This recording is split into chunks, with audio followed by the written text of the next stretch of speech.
Hello everyone, स्वागत है आप सभी का परमार एसएससी यूट्यूब चैनल पर। चलिए, जब सभी लोग जल्दी से क्लास के साथ जुड़ जाएंगे।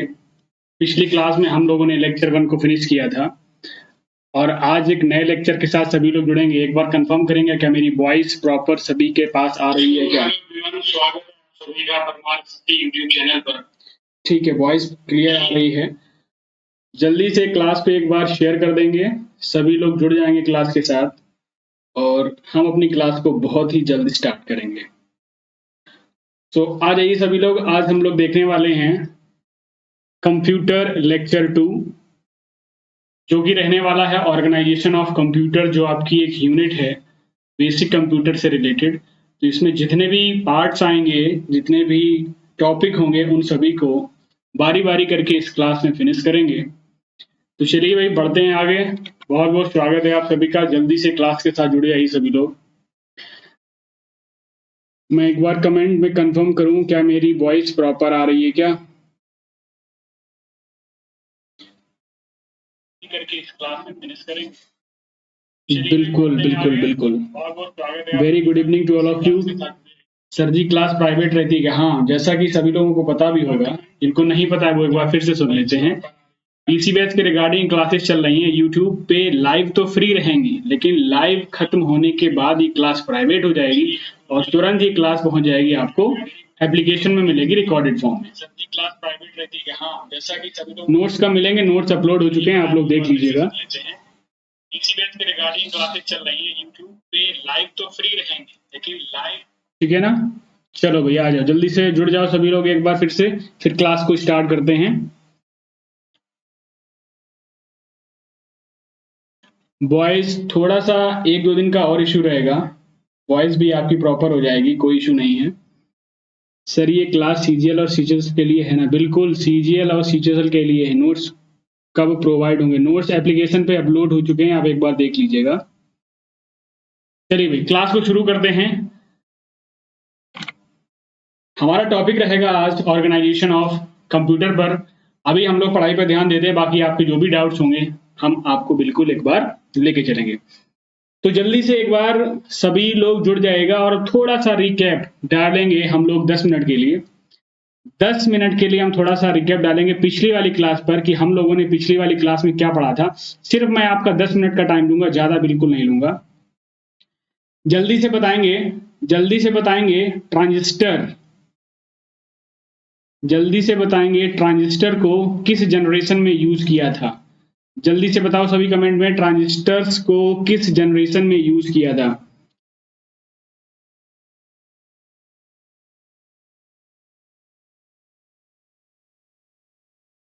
एक बार जल्दी से हम लोग रिवाइज करेंगे पिछला वाला सेशन, उसके बाद इसको स्टार्ट करेंगे। जल्दी से बताएंगे ट्रांजिस्टर को किस जनरेशन में यूज किया था। उसके बाद यूएलएसआई का फुल फॉर्म बताएंगे। यूएलएसआई का फुल फॉर्म बताएंगे। ट्रांजिस्टर को किस जनरेशन में यूज किया? बिल्कुल सही जवाब है, सेकेंड जनरेशन में इसको यूज किया था। यूएलएसआई का फुल फॉर्म बताओ जल्दी से। और साथ ही साथ बताएंगे यूएलएसआई का फुल फॉर्म बता दो जल्दी से, ठीक है ना? जावा को किसने बना के तैयार किया था? जल्दी से ये क्वेश्चन बताओ। एनालिटिकल इंजन किसने तैयार किया था? ये क्वेश्चन बताओ जल्दी से। सेकंड जनरेशन सभी का आ गया, बिल्कुल, अल्ट्रा लार्ज स्केल, ठीक है। जल्दी से इनिएक का फुल फॉर्म बता दो। जल्दी से इनिएक का फुल फॉर्म बता दो। बिल्कुल ठीक है। एक बार बहुत ही आसानी से जल्दी से क्लास को रिवाइज कर लेंगे। ठीक है, मैं एक बार समराइज कर देता हूँ। फर्स्ट जनरेशन में हम लोगों ने क्या यूज किया था, वैक्यूम ट्यूब्स को यूज किया था, ठीक है, एज ए हार्डवेयर, और मेमोरी के तौर पर हम लोगों ने मैग्नेटिक ड्रम्स को यूज किया था। वहीं अगर सेकंड जनरेशन की बात करें तो सेकंड जनरेशन में हार्डवेयर किया था यूज एज ए ट्रांजिस्टर, और मैग्नेटिक टेप्स और कोर्स का यूज होता था एज ए मेमोरी। वहीं थर्ड जनरेशन में आईसी का यूज होने लगा था, ठीक है। अच्छा, ऑप्टिकल फाइबर की अगर हम बात करें, एआई की बात करें, तो ये सारी की सारी किसमें आ जाएंगी, फिफ्थ जनरेशन के अंतर्गत आ जाएंगी। बात समझ में आ रही है? बिल्कुल सही। चलिए, तो फिर बिना किसी देरी के क्लास को करते हैं स्टार्ट। बिल्कुल सभी के सही जवाब आ रहे हैं, जावा, जेम्स, गॉसलिंग, ठीक है। चलो भाई, क्लास को स्टार्ट करते हैं। बात करते हैं कंप्यूटर ऑर्गेनाइजेशन की, यानी कि ऑर्गेनाइजेशन का मतलब होता है किसी न किसी संगठन से। अब ये जो कंप्यूटर है अकेले तो काम करेगा नहीं, ठीक है, इसके साथ कुछ ना कुछ लोग चाहिए। अब उन जो लोगों का जो समूह है, लोग से मतलब है मेरा यहाँ पर, कंपोनेंट से मतलब है, डिफरेंट पार्ट से मतलब है, उन डिफरेंट पार्ट से मिलकर जो बना है, ठीक है, एक कंप्यूटर सिस्टम तैयार हुआ। तो उसी कंप्यूटर ऑर्गेनाइजेशन के बारे में पार्ट बाय पार्ट कैसे कैसे चीजों को डिवाइड किया गया, कैसे कैसे मिला के इकट्ठा करके एक कंप्यूटर का निर्माण किया, और कैसे ये वर्क करता है, उन सभी के बारे में हम लोग बात करेंगे, ठीक है। The internal arrangement of a different part of a computer are known as computer organization। जितना भी किसी भी कंप्यूटर सिस्टम के अंदर, किसी भी कंप्यूटर सिस्टम के अंदर जो भी इंटरनल पार्ट हैं, चाहे वो सीपीयू हो आपका, सीपीयू के अंदर मदरबोर्ड हो, और बेसिक अंदर छोटे छोटे जो पार्ट होते हैं उनकी बात हो, चाहे बाहर से इनपुट डिवाइसेस की बात हो, ठीक है, चाहे इनपुट डिवाइसेस की बात हो, साथ में आउटपुट डिवाइसेस की बात हो। बात समझ में आ रही है? तो चाहे इनपुट हो चाहे आउटपुट हो, आउटपुट डिवाइसेस हो चाहे इनपुट डिवाइसेस हो, ठीक है, इन सभी के कॉम्बिनेशन के साथ मिलकर ही बना है आपका कंप्यूटर ऑर्गेनाइजेशन, ठीक है। चलिए भाई, अगर हम इसके वर्किंग प्रिंसिपल की बात करें कि कंप्यूटर किस आधार पर काम करता है, कैसे काम करेगा, उन सारी चीजों को भी हम देखते हैं। देखिए, अगर हम वर्किंग प्रिंसिपल ऑफ कंप्यूटर, जैसा मैंने पिछली क्लास में थोड़ा सा रिव्यू किया था, इनपुट कैसे होता है, फिर आउटपुट क्या होता है, प्रोसेस कैसे होता है, स्टोरेज कहाँ पे होता है, अगर हम वर्किंग प्रिंसिपल ऑफ कंप्यूटर की जानने की बात करें, ठीक है ना, तो हम इसको ध्यान देंगे, हम सिर्फ ध्यान देंगे इस आईपीओ पे। ये लिखा हुआ है आईपीओ, क्लियर है? आई फॉर इनपुट, बात समझ में आ रही है, O for output, P for processing. जब भी हम किसी भी सिस्टम को कोई भी इंफॉर्मेशन, किसी भी कंप्यूटर सिस्टम को कोई भी इंफॉर्मेशन जब देंगे, और देने का एक माध्यम होगा, ठीक है ना, देने का एक माध्यम होगा, तो वो हो जाएगी आपकी डिवाइस। किसी पर्टिकुलर डिवाइस से आप कंप्यूटर सिस्टम को कोई भी डेटा इन्फॉर्म कर रहे हो, कोई भी डेटा भेज रहे हो, ठीक है, तो वो आपका आ जाएगा किसके अंदर, इनपुट के अंदर। वहीं अगर हम दूसरी बात करें तो जैसे ही डेटा इनपुट हुआ, तो वो पहले समझेगा, प्रोसेस करेगा। बात समझ में आई? क्या करेगा? प्रोसेस करेगा। प्रोसेस करने के बाद अपनी वो प्राइमरी मेमोरी, यानी कि ये जो स्टोरेज वाला पार्ट है, ये स्टोरेज वाला पार्ट हम जब भी हम मेमोरी की जब हम बात करेंगे, तो एक तो प्राइमरी मेमोरी, क्लियर है, एक तो होगा सेकेंडरी मेमोरी। बात समझ में आ रही? तो जो ये स्टोरेज वाला सेक्शन है वो इसी से मिलके बना हुआ है। जब हम मेमोरी वाला पार्ट पढ़ेंगे तो इनके बारे में डिटेल में जानकारी लेंगे हम लोग, ठीक है। तो जब इनपुट से प्रोसेस किया उसने डेटा को, प्रोसेस करने के बाद तुरंत ये आ गया स्टोर हुआ, स्टोर यानी कि प्राइमरी मेमोरी में स्टोर हुआ, और इसने इस डेटा को प्रोसेस किया, ये डेटा क्या कहना चाह रहा है, ये क्या काम करवाएगा, तो इन सारी चीजों को उसने प्रोसेस करके थोड़ी सी देर के लिए अपने अंदर स्टोर किया, ठीक है, as an primary memory. Store करने के बाद ये फिर से प्रोसेस होके चला गया आउटपुट के लिए, ठीक है ना। अब आउटपुट आपको एज ए वॉइस सुना सकता है, आउटपुट आपको डिस्प्ले दिख सकता है, जो भी आपने प्रोसेस कराया था उसका आउटपुट आ सकता है, ठीक है। और फिर उसके बाद जो भी आउटपुट आया है, वही आउटपुट आपका स्टोरेज में फिर से सेव हो जाएगा फॉर फर्दर यूज। बात समझ में आ गई है? आगे के यूज के लिए जब भी आप भविष्य में उस डेटा को फिर से यूज करना चाहते हो तो वो फिर से आप खोल सकते हो। तो वो जो डेटा स्टोर होगा वो आपका किस में होगा, वो सेकेंडरी स्टोरेज में होगा। ठीक है, मैं आपको बताऊंगा सेकेंडरी स्टोरेज डिवाइसेस कौन कौन सी हैं। ठीक है, तो जब हम डिवाइसेस वाला चैप्टर पढ़ेंगे यानी कि मेमोरी वाला पढ़ेंगे तो वहां पर सारी चीजों को समझेंगे। सपोज दैट हमने एक अपने फोल्डर को क्रिएट किया, तो यानी कि कमांड दी क्रिएट करने की, तो इनपुट हुआ, उसने प्रोसेस करके फोल्डर को क्रिएट कर दिया, अपने अंदर स्टोर कर लिया। अब आप उसके अंदर क्या करना चाह रहे हो, तो आपने फिर से बनाया, तो वो आपको जो बनाया वो आपको आउटपुट की तरह दिख गया, दिखने के बाद फिर से स्टोर कर लिया। भविष्य में जब भी आप उस डेटा को देखोगे वो फिर से आपको दिख जाएगा। तो कुछ इस तरीके से सिस्टम जो है वो कंप्यूटर सिस्टम जो है काम करता है। चलो भाई आगे देखते हैं। अगर हम इन्हीं को पॉइंट वाइज देखने की अगर हम बात करें तो जो हमारा सबसे पहला पॉइंट होगा, तो सबसे पहला डेटा हमारा क्या होगा, इनपुट होगा। ठीक है, इनपुट के बाद थोड़े टाइम के लिए स्टोर होगा, फिर वो प्रोसेस करेगा, आउटपुट निकालेगा और साथ ही पूरे सिस्टम को क्या कर रहा है, कंट्रोल करेगा फर्दर यूज के लिए। बात समझ में आ रही है। तो इन पर्टिकुलर सिस्टम्स पे क्वेश्चन कहां से बनेंगे, क्वेश्चन कहां से बनेंगे वो मैं आपको जहां जहां पे आएंगे वो हम लोग बात करते चलेंगे। सर हैंड रिटेन नोट्स का पीडीएफ ओपन नहीं हो रहा है ऐप में। चलिए अभी क्लास खत्म होने दीजिए, मैं उसको देख लेता हूं। सर हैंड रिटेन नोट्स का पीडीएफ, चलो भाई ठीक है। कैसे क्या होता है प्राइमरी और सेकेंडरी, अभी हम इन सब के बारे में डिटेल में बात करें, पहले भाई क्लास तो होने दो। चलो जहां जहां पे क्वेश्चन आपको इंपॉर्टेंट लगेगा मैं आपको वहां पे बताता चलूंगा। अब हमने इतना चीजें जान लिया कि कैसे कंप्यूटर सिस्टम वर्क कर रहा है। अब हम उसके कंपोनेंट्स के बारे में जान लेते हैं कि कंपोनेंट्स क्या क्या होने वाले हैं कंप्यूटर सिस्टम के लिए। अगर मैं आपको एक सिंपल सा एक सिस्टम आपको दिखाने की कोशिश करूं, सिंपल कंप्यूटर सिस्टम दिखाने की अगर मैं कोशिश करूं, ठीक है ना, तो देख पा रहे होंगे आप स्क्रीन पर आपका एक ये प्यारा सा क्या है, मॉनिटर है। मॉनिटर बोले तो डिस्प्ले स्क्रीन, ठीक है, जहां पर आप अपने दिए हुए इनपुट हुए जो भी आपके आउटपुट शो होते हैं तो वो आपको यहाँ पर दिख जाएंगे। बात समझ में आ रही है।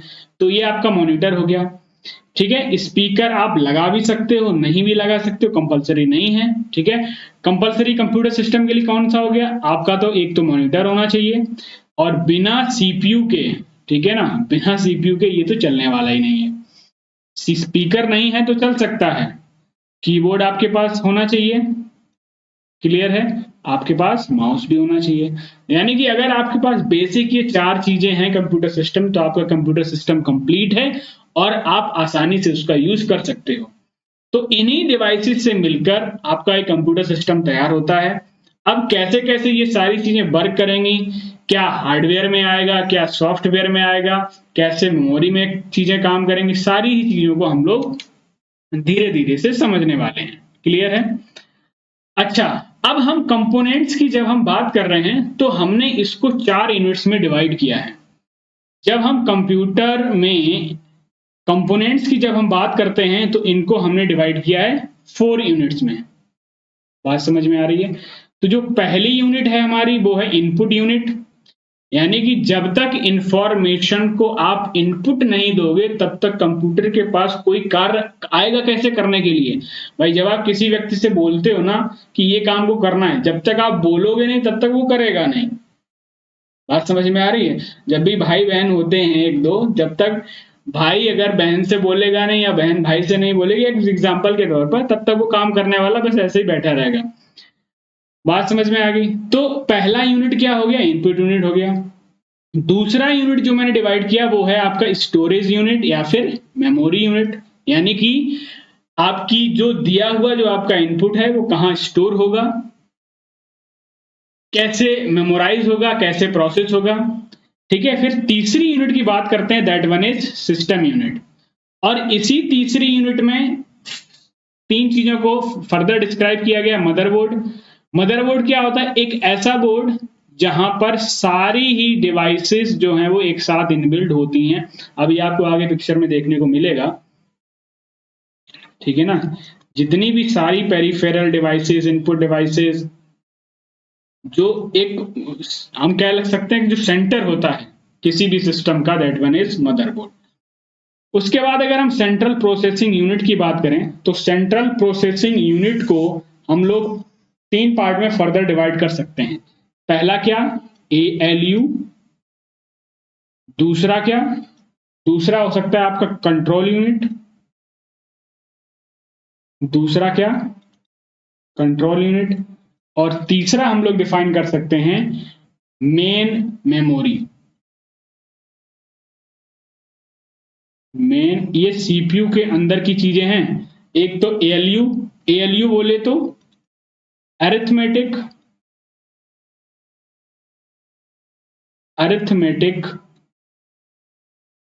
Logic unit. क्लियर है? ALU बोले तो अरिथमेटिक लॉजिक यूनिट, दूसरा कंट्रोल यूनिट और तीसरा मेन मेमोरी, या फिर इसी को बोल लेंगे हम प्राइमरी मेमोरी। बात समझ में आ रही है? तीसरी यूनिट हमारी सिस्टम यूनिट हो गई। सिस्टम यूनिट के अंदर मदरबोर्ड आ गया, सेंट्रल प्रोसेसिंग यूनिट आ गई, और ये तीसरा आपका प्राइमरी और मेन मेमोरी आ गया, जो इसी का पार्ट है। बात समझ में आ रही? जो इसी का पार्ट। तो फर्दर सीपीयू के अंदर ये आप 2 यूनिट कवर अप कर लीजिएगा। तो इसको हटा देते हैं यहां से। क्लियर हुई बात? चौथी यूनिट की जब हम बात करते हैं तो चौथी यूनिट होती है हमारी आउटपुट यूनिट। तो आज की हम क्लास में बेसिकली ये बहुत ही ब्रॉड चैप्टर है, बहुत ही बड़ा चैप्टर है। अगर बहुत डिस्कस कराने की कोशिश करेंगे तो बहुत लंबा क्लास में जाएगा। तो हमने ये डिसाइड किया है कि आज हम लोग क्लास में डिस्कस करेंगे इनपुट यूनिट को और आउटपुट यूनिट को। ये जो बीच वाला सेक्शन है ये अगली क्लास में हम लोग करेंगे, क्योंकि ये बहुत ही मेन है और यहां से काफी सारे क्वेश्चन बनते हैं। तो अगर स्टार्टिंग से स्टार्ट करते यहां से तो थोड़ा सा ज्यादा लंबी क्लास हो जाती। तो इन सेपरेट यूनिट्स को आज हम लोग करने वाले हैं, इनपुट यूनिट और आउटपुट यूनिट। इन दो को आज की क्लास में करेंगे। बाकी स्टोरेज यूनिट, सिस्टम यूनिट, ये जो बीच वाला जो पार्ट है ये हम लोग अगली वाली क्लास में करने वाले हैं। और ध्यान रहे, इस इनपुट यूनिट से 1 और 2 क्वेश्चंस हमेशा कंफर्म हैं, हर एक शिफ्ट में देखे गए हैं, जो आपको 6 नंबर देने का काम करेंगे। तो ये क्लास में ये ना आप नोट कर लीजिएगा, ये क्लास जो है वो 2 क्वेश्चन देके जाएगी आपको 110%। अगर आप इस क्लास के साथ लास्ट तक बने रहे तो ये जो क्लास होने वाली है आज, ये आपको 2 क्वेश्चन जरूर देके जाएगी। मिनिमम 1 तो मिलेगा ही मिलेगा, ज्यादा से ज्यादा 2, 3 इसमें नहीं आ सकते। बात समझ गए? चलिए आगे बात करते हैं। तो इनपुट यूनिट और आउटपुट यूनिट की आज हम इस क्लास में बात करेंगे। देखो भाई, मदरबोर्ड कुछ इस तरीके का होता है, मैंने आपको दिखाने की कोशिश की है। जहां पे आप देख पा रहे हो तो तमाम सारी आईसी चिप्स जो हैं इसके साथ लगी हुई हैं, और ये आपका है सिंपल सी पिक्चर मदरबोर्ड की। आगे बढ़ते हैं। अगर मैं इनपुट यूनिट को थोड़ा सा और डिस्क्राइब करने की कोशिश करूं एज अ फिगर के फॉर्म में, तो देखो पहली यूनिट हमारी कौन सी थी? Input unit. और ये जो पार्ट है हमारा कौन सा है? जल्दी से बताओ। और ये तीसरी यूनिट हमारी कौन सी हो गई? आउटपुट यूनिट हो गई। ठीक है, ये सिस्टम यूनिट, जिसके अंदर control unit, arithmetic unit, logic unit, memory unit. तो इस वाले पार्ट को हम लोग पढ़ेंगे अगली क्लास में। आज हम लोग निपटाएंगे इनपुट को और आउटपुट यूनिट को। बात समझ गए भाई? किसी को कोई दिक्कत? किसी को कोई दिक्कत? सर ये दिल्ली पुलिस कांस्टेबल के लिए इनफ रहेगा? बिल्कुल रहेगा। चलो भाई ठीक है, सिस्टम यूनिट कह लो या फिर स्टोरेज कहोगे तो ज्यादा अच्छा रहेगा। ठीक है ना, स्टोरेज कहोगे तो ज्यादा अच्छा रहेगा।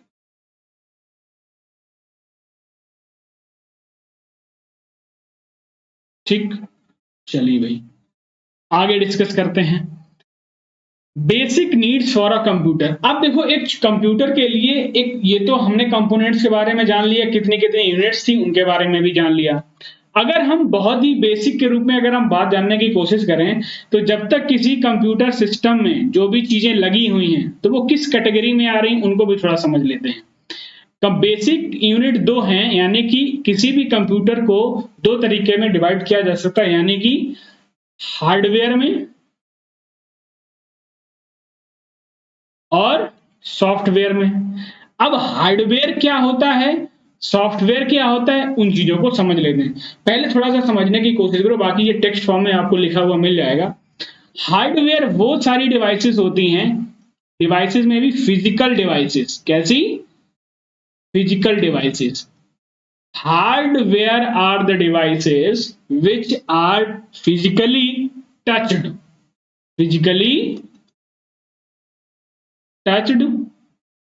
and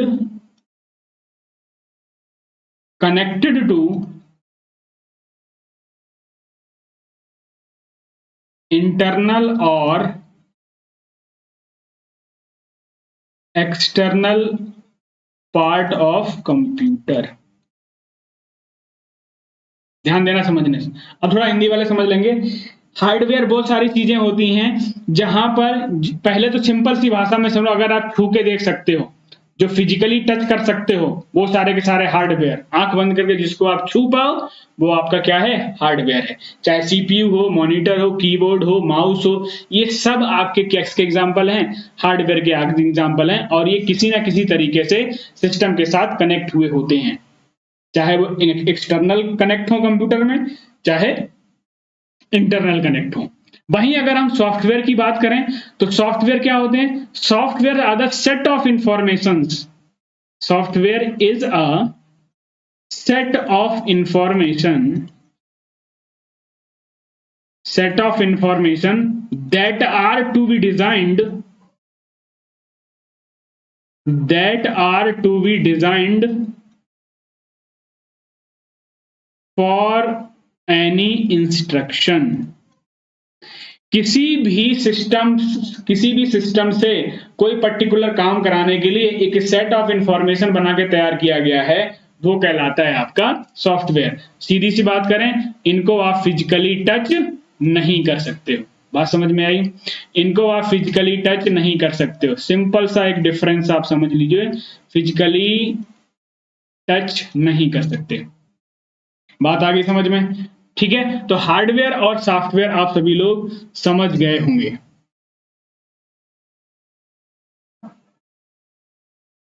we can see them with naked eye आप भी रिकॉर्डेड जाएगी। चलो भाई, बातें पे कम ध्यान दो, क्लास पे ज्यादा ध्यान दो। आगे बढ़ते हैं। तो देख पा रहे होगे, जैसा कि स्क्रीन पर आपको प्रॉपर तरीके से नजर आ रहा होगा कि हार्डवेयर क्या है और सॉफ्टवेयर क्या है। A computer hardware consist of its physical part including it's internal pieces and connected external devices. ठीक है, आप यहां से देख सकते हैं। अगर मैं हार्डवेयर की थोड़ी सी बात करूं तो जैसा कि आप यहां पर देख पा रहे होंगे, प्रिंटर है, एसएमपीएस है, रैम है, प्रोसेसर हो गया, मदरबोर्ड हो गया, ऑप्टिकल ड्राइव है, हार्ड डिस्क है, माउस है, कीबोर्ड है, कैबिनेट है सीपीयू की। इन सभी को आप एक्सटर्नली यानी कि फिजिकली टच कर सकते हो। इनको आप फिजिकली टच कर सकते हो। बात समझ गए? जब फिजिकली टच कर सकते हो, सभी के सभी क्या हो गए, हार्डवेयर हो गए। बात समझ गए? चलिए भाई आगे बढ़ते हैं। दूसरा हमारा पार्ट आ गया सॉफ्टवेयर। जैसा कि मैंने बताया, सेट ऑफ इंफॉर्मेशन होता है, लिखा हुआ software is a set of information, data और programs used to operate computers and execute specific task. Question यहां से दिल्ली पुलिस एग्जाम में एक बार पूछा गया था, यहां पर दे दिया था उसने ब्लैंक, यहां पर उसने दे दिया ब्लैंक और पूछ लिया था ये सेट ऑफ इंस्ट्रक्शंस, डेटा और programs used to operate computers and execute specific task, it is opposite of hardware. ठीक है, तो इस तरीके से आपसे क्वेश्चन पूछे जा सकते हैं। सॉफ्टवेयर क्या हो गया, एक सेट ऑफ इंस्ट्रक्शन होता है जिसके माध्यम से किसी भी एप्लीकेशन को कोई भी स्पेसिफिक कार्य करवाया जाता है। चलिए भाई आगे बढ़ेंगे। एग्जांपल्स ऑफ सॉफ्टवेयर की बात करें, देखिए आपका पावर पॉइंट हो गया, एमएस ऑफिस, मैं एग्जाम्पल बता रहा हूं सॉफ्टवेयर। जितने भी आप एप्लीकेशन यूज कर रहे हो मोबाइल पर, जितने सॉफ्टवेयर यूज कर रहे हो, वो सब एग्जाम्पल। अब नेमली अगर मैं बात करूं MS ऑफिस के जितने भी हैं, आपका गूगल क्रोम हो गया, MS वर्ड हो गया, ठीक है, एंड्रॉइड हो गया, विंडोज ऑपरेटिंग सिस्टम हो गया, पर्टिकुलर फोल्डर है, लाइनक्स ऑपरेटिंग सिस्टम है। तो ये सारे के सारे ही क्या हैं, सॉफ्टवेयर के एग्जाम्पल हैं। मैक ओएस है, ये मैक फ्री सिक्योर यानी कि एंटीवायरस, ये भी एक एप्लीकेशन जो कि एज ए सॉफ्टवेयर काम करता है। तो ये सभी के सभी आपके किसके एग्जाम्पल हो गए, सॉफ्टवेयर के एग्जाम्पल हो गए। ठीक है, बाकी डिटेल में इस पे सॉफ्टवेयर कितने तरीके के होते हैं ये हम लोग क्लास जब ऑपरेटिंग सिस्टम वाली क्लास करेंगे, जब हम लोग ऑपरेटिंग सिस्टम वाली क्लास करेंगे यानी कि इस यूनिट की तीसरी या चौथी क्लास में, इस यूनिट की तीसरी या चौथी क्लास में हम लोग इसके बारे में डिटेल में पढ़ेंगे कि सॉफ्टवेयर कितने प्रकार के होते हैं और उन प्रकार के टाइप्स भी आपसे पूछे गए हैं एग्जाम में। तो हम लोग वहां पर इसकी डिटेल में चर्चा करेंगे। अगर यहीं पे डिस्कस करना शुरू कर देंगे तो क्लास काफी लंबी जाएगी। तो हमने आपसे कहा था कि इस क्लास में हम लोग इनपुट और आउटपुट डिवाइसेस के बारे में जानेंगे कि जो हमारी 4 यूनिट को हमने जो डिवाइड किया था, पहली इनपुट यूनिट, स्टोरेज यूनिट और हमारी एक कंट्रोल यूनिट थी और एक आउटपुट यूनिट थी। ठीक है, तो इन सभी यूनिट्स को हम लोगों ने अलग अलग समझा था। तो आज की क्लास में सिर्फ और सिर्फ इनपुट और आउटपुट डिवाइसेस के बारे में चर्चा करेंगे। मैं फिर आपको बता दे रहा हूं, ये क्लास जो है वो आपको 2 या फिर 1 क्वेश्चन यानी कि 6 नंबर जरूर दे के जाएगी, ये बात ध्यान रखिएगा। चलिए भाई, बिना किसी देरी के आगे बढ़ते हैं। सबसे पहले बात करें कि इनपुट डिवाइसेस होती क्या, ये इनपुट यूनिट के अंदर आता है। तो यूनिट इनपुट यूनिट के अंदर आएगा, तो इसीलिए इनपुट डिवाइसेस हैं। अब अगर मैं आसान भाषा में समझाने की कोशिश करूं, वो सभी डिवाइसेस जिनके माध्यम से कंप्यूटर में डेटा इनपुट होता है यानी कि इन होता है। किसी भी कंप्यूटर में किसी भी माध्यम से डेटा इन हो रहा है यानी कि अंदर जा रहा है, वो सारी की सारी डिवाइसेस इनपुट डिवाइसेस के अंतर्गत आती हैं। लिखा हुआ है input device is a piece of hardware, बिल्कुल याद रखिएगा, ये सारे के सारे क्या होते हैं, हार्डवेयर होते हैं। That allow a user to communicate with a computer or other digital system by translating user actions into electronic signals। आपको बहुत ज्यादा डेफिनेशन पर ज्यादा ध्यान नहीं देना है, बस एक बार समझ लीजिए जिस माध्यम से कंप्यूटर सिस्टम में हम इनपुट दे पाए। फॉर एग्जांपल, अगर मैं आपसे बात करूं कीबोर्ड की, अगर मैं आपसे बात करूं कीबोर्ड की बटन में आपने ए प्रेस किया, तभी तो जाके वो कंप्यूटर में प्रोसेस हो गया, आपको मॉनिटर पर डिस्प्ले हो गया कि हाँ आपने ए प्रेस किया। जब तक आप ए प्रेस नहीं करते तब तक वहां कैसे दिखता, नहीं दिखता। यानी कि कीबोर्ड जो है हमारा कैसा हो गया, इनपुट डिवाइस हो गया। वहीं अगर हम माउस की बात कर लें, माउस भी हमारा क्या है, ये भी इनपुट डिवाइस की तरफ काम करता है। बात समझ रहे हो, नहीं समझ रहे हो? तो ये तमाम सारी इनपुट डिवाइसेस के बारे में हम लोग समझेंगे। क्वेश्चन आपसे पूछ लिया जाता है कि इनमें से कौन सी इनपुट डिवाइस है या फिर नहीं है।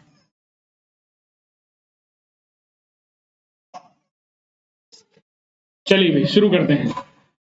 चलो भाई देखो, इनपुट डिवाइसेस को देख लेते हैं कि कौन कौन सी इनपुट डिवाइसेस आपकी यूज में हैं, जिनको आपको जानना चाहिए। देखो, सबसे पहले दिया है आपका माउस। सबसे पहले क्या दे रखा है, माउस दिया हुआ है। अब जल्दी से कमेंट सेक्शन में बताएंगे कि माउस की खोज किसने की थी। माउस की खोज किसने की थी, बताओ जल्दी कमेंट सेक्शन में। दूसरा हमारा है कीबोर्ड, माइक्रोफोन, जिससे आप मेरी आवाज से, जिस डिवाइस से मेरी आवाज को आप तक सुन पा रहे हैं, माइक्रोफोन यानी कि वो भी इनपुट डिवाइस है। मैंने बोला, इस डिवाइस ने स्टोर किया, प्रोसेस करके आप सुन पा रहे हो, that one is microphone. Scanner, ये भी आपका क्या है, इनपुट डिवाइस है। स्कैनर एक ऐसी डिवाइस होती है, स्कैनर एक ऐसी डिवाइस होती है जो किसी भी इमेज, किसी भी डॉक्यूमेंट को चेंज कर देती है डिजिटल फॉर्म में।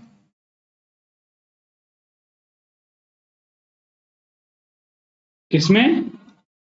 डिजिटल फॉर्म में, याद रखिएगा। सीडी ड्राइव, पहले तो खूब सीडी चला करती थी, सीडी बोले तो कॉम्पैक्ट डिस्क। इनके टाइप्स और इनके बारे में हम लोग जब सेकेंडरी स्टोरेज डिवाइसेस पढ़ेंगे तो वहां पर इसके बारे में डिटेल जानकारी लेंगे। सीडी ड्राइव भी आपकी क्या है? इनपुट डिवाइस है। पहले जब पेन ड्राइव ये सब नहीं हुआ करता था, आज के करीब 10 साल पीछे चले जाइए तो एक राउंड शेप में सीडी हुआ करती थी, ठीक है, सीडी प्लेयर में रखते थे, बढ़िया से मजे से गाने सुनते थे, यानी कि उसके अंदर इंफॉर्मेशन है और उस सीडी ड्राइव से सिस्टम इंफॉर्मेशन को लिया, हमको एज ए साउंड या कुछ भी जो भी इंफॉर्मेशन उसमें होती है हम लोग उस पर सीख पाते हैं, देख पाते हैं। जॉयस्टिक हो गया, ठीक है, ये किस में यूज होता है? ये गेमिंग में यूज होता है। बारकोड रीडर्स आप जानते हो, मॉल में गए हो जब बिलिंग कराते हो, मॉल में जाते समय जब आप बिलिंग कराते हो तो वो छोटा सा लिए रहता है, धड़ाधड़ स्कैन करता रहता है, आपका बिल बढ़ता जाता है, that one is barcode readers, ठीक है। रील कैमरा, ये भी आपका इनपुट डिवाइस हो गया। ओसीआर, ओसीआर और ओएमआर। ओसीआर बोले तो ऑप्टिकल कैरेक्टर रीडर बोल लो या फिर रिकॉग्निशन बोल लो, कुछ भी बोल लो, ठीक है, जो ऑप्शन में आ जाए उसको आप लगा देना। Optical character recognition. वहीं मैं अगर ओएमआर की बात करूं तो ऑप्टिकल मार्क रीडर या फिर रिकॉग्निशन। जो आपकी ओमार होती है, जो आप एग्जाम पहले ऑफलाइन हुआ करता था, ठीक है, तो जब आपकी ओमार शीट होती थी उस शीट को ओएमआर डिवाइस से ही स्कैन करके रिजल्ट आपका तैयार किया जाता था। ओमार के बारे में आप समझ गए होंगे। माउस की खोज किसने की थी? जल्दी से बताओ, किसी ने अभी कमेंट नहीं किया है। बिल्कुल, रोहित सूर्यवंशी ने कमेंट किया है, शुभमय घोष ने कमेंट किया है, डगलस एंजलवर्ड बिल्कुल सही जवाब, प्रतीक सोलंकी, सुमन माझी बिल्कुल क्लास के साथ इसी तरीके से कोऑर्डिनेट की रही है। माउस की खोज किसने की थी? एंजल डगलस वर्ड, याद रखिएगा, ठीक है, कभी कभी क्वेश्चन जो है वो पूछ लिया जाता है इससे भी। तो आई थिंक ये सारी की सारी इनपुट डिवाइसेस जो है वो आपको क्लियर हो गई होंगी।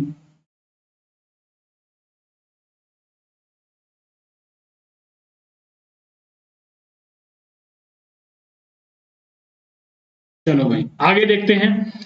उसके बाद आपने देखा होगा वेबकैम, वो भी आपका इनपुट डिवाइस है।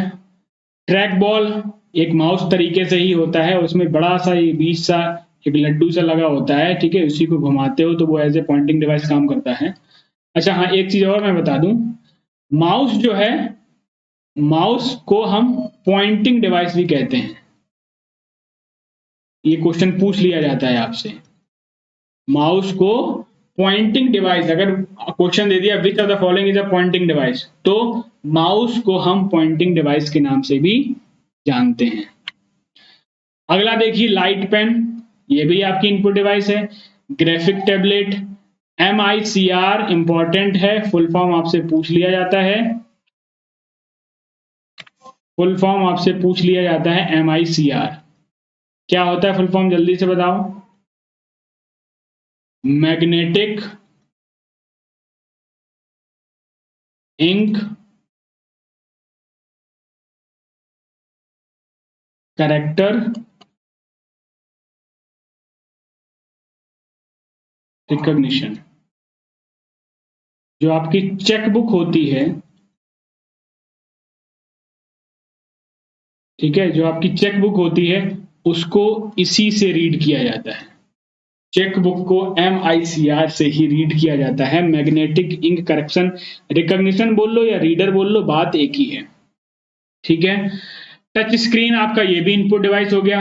अच्छा, टच स्क्रीन के बारे में लास्ट में आपको एक अच्छी सी इंफॉर्मेशन देंगे,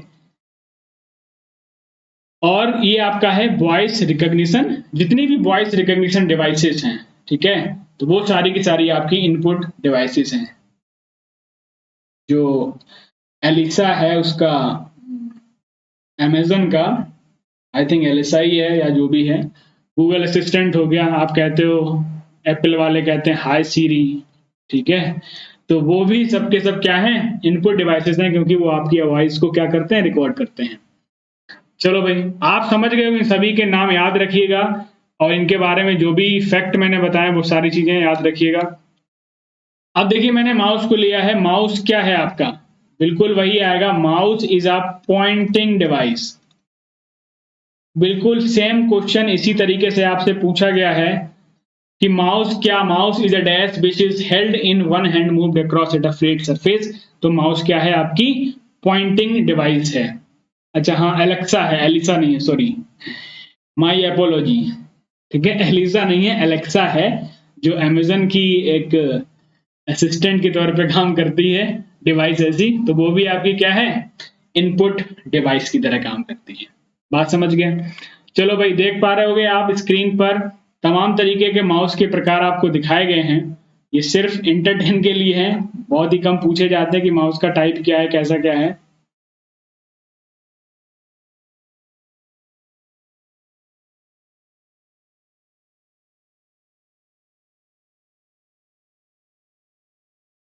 ठीक है भाई, देखो सबसे पहला माउस देख पा रहे होगे, वायरलेस माउस है। ऑप्टिकल माउस कैसे होते हैं, ऑप्टिकल माउस जो है वो ऑप्टिकल सेंसर टेक्नोलॉजी पे काम करते हैं, जिसमें आप देखते हो एक लाइट सी जलती रहती है, उसी लाइट से उस फ्लैट सरफेस को सेंस करता है, कब आपने माउस को रोटेट किया तब वो कर्सर को क्या करता है, घुमाता है। ये देखो, मैं ट्रैक वाला आपको बता रहा था, ये भी इसी तरीके से गोल जो है ये बॉल होती है। जी स्टिक हो गया, मैं इस टैबलेट से, पेन टैब से, ये जो मैं लिख रहा हूं, इसको क्या बोलते हैं, स्टाइलस बोलते हैं। ये भी आपकी क्या है, एक इनपुट डिवाइस है। बात समझ गए। और दूसरा आपका ये देखो, ऑप्टिकल माउस है, किस तरीके से काम करता है। ये जो है ऑप्टिकल सेंसर लगा हुआ है, और जो ये ट्रैक वॉल में होता है वो इस तरीके का लगा, ये बॉल सी होती है, वो घूमती है, तब माउस काम करता है, वरना इस तरीके से काम करता है। समझ गए होगे। आगे बढ़ेंगे, अगला हमारा आता है कीबोर्ड। अगला हमारा आता है कीबोर्ड। कीबोर्ड भी क्या है, एक इनपुट डिवाइस है, और यहां से क्वेश्चन आपसे कई बार पूछे गए हैं। एक इंटरफेस आपको दिख रहा होगा, बढ़िया सा कीबोर्ड, उसमें तमाम सारी बटनें हैं। अब कोई ये नहीं बताएगा इसमें बटनें पूछी जाती हैं, ठीक है, ये बाहियात क्वेश्चन कभी नहीं पूछे जाते हैं कि पर्टिकुलर कीबोर्ड में कितनी बटनें होती हैं। अब जो क्वेश्चन जहां से पूछे जाते हैं, जो क्वेश्चन बनते हैं, वो मैं आपको दिखा रहा हूं। क्लियर है। देखो, कीबोर्ड की अगर हम बात करें तो मोस्ट कॉमन लेआउट पूछा जाता है, तो मोस्ट कॉमन लेआउट कौन सा होता है, जो QWERTY से, जो क्यूरिटी वाला जो लेआउट होता है, बेसिकली आजकल वही लेआउट चल रहा है। अगला हम बात करेंगे, कीबोर्ड में पाई जाती है फंक्शन कीज। कीबोर्ड में पाई जाती है क्या, फंक्शन कीज पाई जाती हैं। फंक्शन कीज आपकी F1 से लेके कहां तक होती हैं, F12 तक। अगर इनकी संख्या की बात करें तो ये होती हैं 12। F1 से लेकर F12 तक, आपको जो स्क्रीन पर आपको देख पा रहे होंगे, ये जो ये जो कीज हैं, ये आपकी क्या हैं, फंक्शन कीज हैं। क्या हैं, फंक्शन कीज हैं। अगला अगर मैं बात करूं, मॉडिफायर कीज क्या होती हैं। अगर मैं बात करूं, मॉडिफायर कीज क्या होती हैं, ये अपने नाम से ही क्लियर है, इसके नाम से ही क्लियर है, नाम में क्या है, मॉडिफाई। मॉडिफाई बोल रहा है, मॉडिफाई का मतलब है कि किसी एक पर्टिकुलर टास्क को करने के लिए, किसी टास्क को perform to perform the task, लिख लेते हैं, एक मिनट।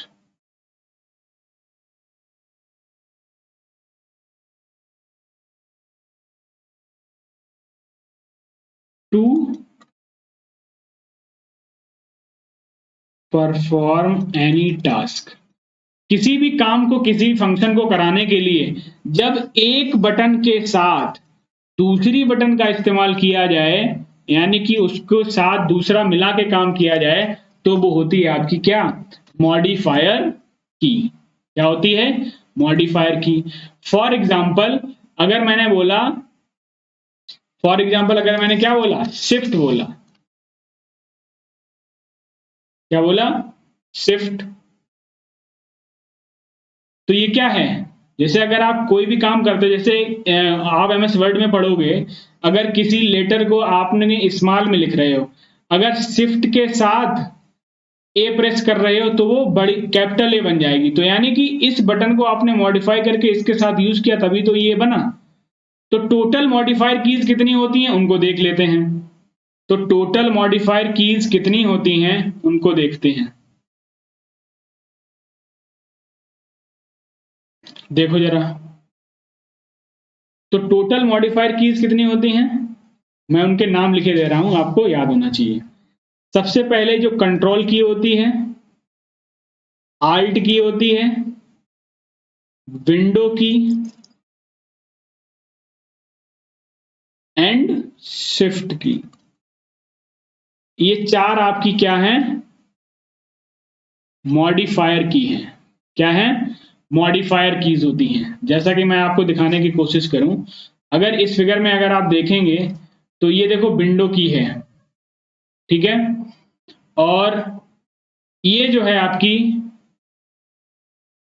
शिफ्ट है, ये क्या है, कंट्रोल है, और एक कौन सी रह गई, आल्ट। ये देखो चारों ही आपके बगल में है, 1 2 3 4। ये वाला जो सेक्शन है वो क्या है, आल्ट कीज का है,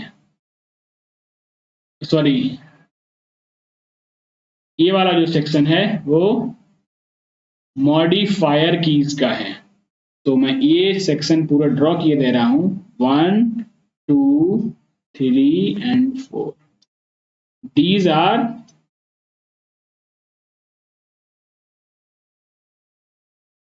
मॉडिफायर कीज। बात समझ गए इतनी। अगर मैं अगली बात करूं, टॉगल कीज। टॉगल कीज क्या होती हैं, ध्यान देना। टॉगल का मतलब होता है कि किसी भी चीज को रोकना और उसके बाद उसी पर्टिकुलर परफॉर्म को फिर से परफॉर्म करना। जैसे अगर मैं पहले मैं कीज बता दूं, एक होती है आपकी कैप्स लॉक, टॉगल की बात कर रहा हूं, एक होती है आपकी कैप्स लॉक होती है, दूसरी होती है आपकी स्क्रॉल लॉक, और तीसरी होती है आपकी नम लॉक। यानी कि अगर इन पर्टिकुलर कीज को, जैसे सपोज दैट अगर आपने कैप्स लॉक अभी कीबोर्ड में नहीं दबा रखी है, तो अगर आपने ए प्रेस की है तो वो स्मॉल ही बनेगी। बात समझ गए।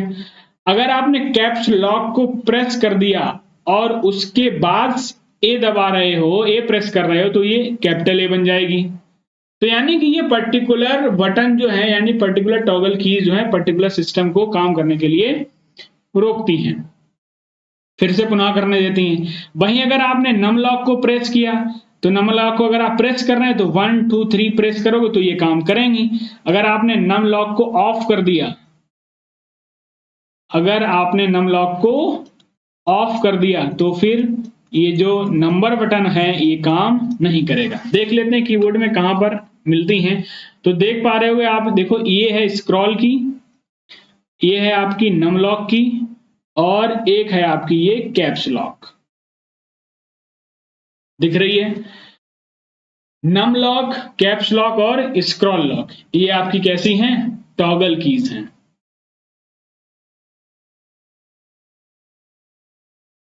ये आपकी टॉगल कीज हैं। ये भी कैप्स लॉक को भी ऐड कर लो, इस कैप्स लॉक को भी ऐड कर दो, टॉगल। बात समझ गए। तो ये कीज जो हैं इस तरीके से काम करती हैं। भाई देखो, स्क्रॉल लॉक की अगर हम बात करें तो ये क्या करता है, जब आपने स्क्रॉल लॉक की प्रेस कर दी है तो द स्क्रॉल लॉक की on a keyboard toggles between scrolling and non scrolling modes. जब आप देखते हो कभी भी विंडो स्क्रीन पर आपने स्क्रॉल करते तो वो ऊपर नीचे पूरा पेज होता रहता है, तो उसी की यहाँ पर बात हो रही है। When scroll lock is on, जब स्क्रॉल लॉक ऑन होगा तो एरो कीज से आप अपनी स्क्रीन पर अपनी विंडो पर कर्सर के थ्रू आप मूव ऑन कर पाओगे। अगर आप ऑफ नहीं, अगर स्क्रॉल लॉक ऑन नहीं है तो आप नहीं कर पाओगे। This allows you to navigate a document without accidentally scrolling or moving through the page. ये आपको नेविगेट यानी कि घूमने देता है पूरे पेज में बिना किसी, जैसे सपोज दैट कभी कभार क्या होता है कि अचानक से आप नहीं चाहते हो कि पेज स्क्रॉल हो और वो हो जाता है, तो आप स्क्रॉल लॉक को ऑफ कर दीजिए, आपका पेज ऊपर नीचे नहीं होगा, स्क्रॉल डाउन नहीं होगा। हिंदी वाले आप यहां से समझ सकते हैं कि कीबोर्ड पर एक स्क्रॉल लॉक की होती है जिसमें मोड होते हैं जो टॉगल काम करता है, स्क्रॉलिंग और नॉन स्क्रॉलिंग। जब स्क्रॉल लॉक चालू होता है तो तीर कुंजियों कर्सर को हिलाने के बजाय टेक्स्ट विंडो या वर्कशीट की सामग्री को स्क्रॉल करेगी। इतनी बात समझ में? तो कभी कभी ऐसे क्वेश्चन पूछ लिया जाता है, सर टोटल क्लास बता दो कितनी होगी। अरे भाई अभी तो करो, कितनी क्लास टोटल होगी, कैसे क्या करना है टोटल क्लास का? बूंद बूंद से ही तो घड़ा भरना है। टोटल क्लास में अभी दे दूं आपको, सारी क्लासेस कर जाओगे क्या? क्लास की बहुत चिंता है, जो कराया जा रहा है उसकी चिंता नहीं। सर मेरा अकाउंट आप लोग लॉग आउट हो गया परमाणु क्रेडिट, चलो मैं इसमें देखता हूं। सर आजकल फंक्शन यूज का पर्टिकुलर यूज पूछ रहा है, वो भी बता दीजिए। बिल्कुल बताएंगे, जब हम कीबोर्ड शॉर्टकट पढ़ेंगे वहां पर एक एक कीबोर्ड के शॉर्टकट की बिल्कुल क्या करेंगे, वो कहते नहीं है बाल की खाल निकालेंगे। तो हर एक कीबोर्ड शॉर्टकट जो है, जो आपसे पूछा जाता है, जितनी भी कीज हैं हर एक कीज का काम बताऊंगा जब हम लोग कीबोर्ड शॉर्टकट पढ़ेंगे। इस यूनिट का हो सकता है 4th या 5वीं क्लास में हम पढ़ेंगे, और 5 क्लास में वो जो है पहली वाली यूनिट है जो आई थिंक खंड हो जाएगी, आज दूसरी क्लास है। समझ गए? चलिए आगे बढ़ते हैं। तो इनपुट यूनिट जो है वो हमारी यहां पर फिनिश होती है।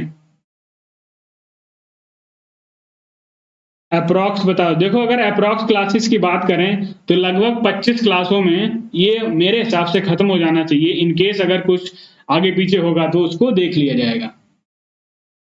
क्लियर है? पहली यूनिट है वो 4 से 5 क्लास में आपकी फिनिश हो जाएंगी, और आई थिंक 3-4 यूनिट हैं आपकी, तो 4 पंचे 20, मैं वही बता रहा हूं लगभग 25 क्लास जो है वो उसमें आपका कोशिश करूंगा इसको फिनिश कराने की। और ये फिनिश तब हो सकता है मैं बिल्कुल ही कंसाइज तरीके से लेके चल रहा हूं, वही लेके चल रहा हूं जो आपसे पूछा जाए।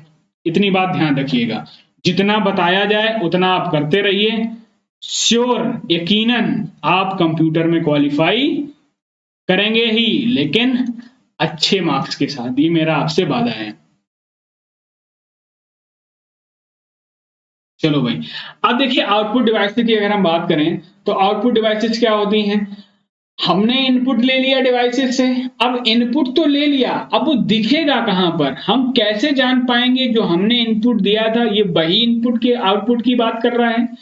तो वो सारी की सारी हार्डवेयर, वो सारे के सारे हार्डवेयर दैट कन्वर्ट्स इंफॉर्मेशन और data into a human perceptible form. Human perceptible मतलब अब ऐसा नहीं है कि कुछ ऐसा आउटपुट दिखा रहा है जो देखने वाला समझ ही नहीं पा रहा है, जो इनपुट दे रहा था वो समझ ही नहीं पा रहा है, तो उस आउटपुट डिवाइस का कोई काम नहीं हुआ। बेसिकली आप आउटपुट डिवाइस का मतलब क्या हुआ, वो सारे की सारे हार्डवेयर, वो सारी की सारी डिवाइसेस इनपुट देने के बाद प्रोसेस होके जो आपने इनपुट चाहा था, इनपुट देने आउटपुट चाहने के लिए इनपुट जो दिया था वो जो आपको दिखाई पड़ जाए डिस्प्ले के फॉर्म में, साउंड के फॉर्म में, हार्ड कॉपी के फॉर्म में। अगर मैं डिस्प्ले की फॉर्म करूं तो मॉनिटर, अगर मैं ऑडियो की बात करूं तो साउंड, अगर मैं हार्ड कॉपी प्रिंटेड डॉक्यूमेंट की बात करूं तो प्रिंटर। तो ये डिवाइस सबकी सब क्या दे रही हैं, हमको आउटपुट दे रही हैं। आपने ए बटन को प्रेस किया, आपकी स्क्रीन पर ए बन के आ गया, यानी कि वो आप कहां देख पा रहे हो, मॉनिटर स्क्रीन पे, तो वो आउटपुट डिवाइस होगी। आप ऑडियो सुन पा रहे हो हेडफोन की मदद से, ईयरफोन की मदद से, ईयरबड्स की मदद से, वो सब के सब क्या हैं, आउटपुट डिवाइसेस, साउंड सुन पा रहे हो। प्रिंटर, आपने कोई प्रिंटेड कमांड दी, कोई डॉक्यूमेंट आपकी कंप्यूटर सिस्टम में था, वो आपको हार्ड कॉपी में प्रिंट हो गया, तो ये क्या हो गया, आउटपुट डिवाइस हो गई।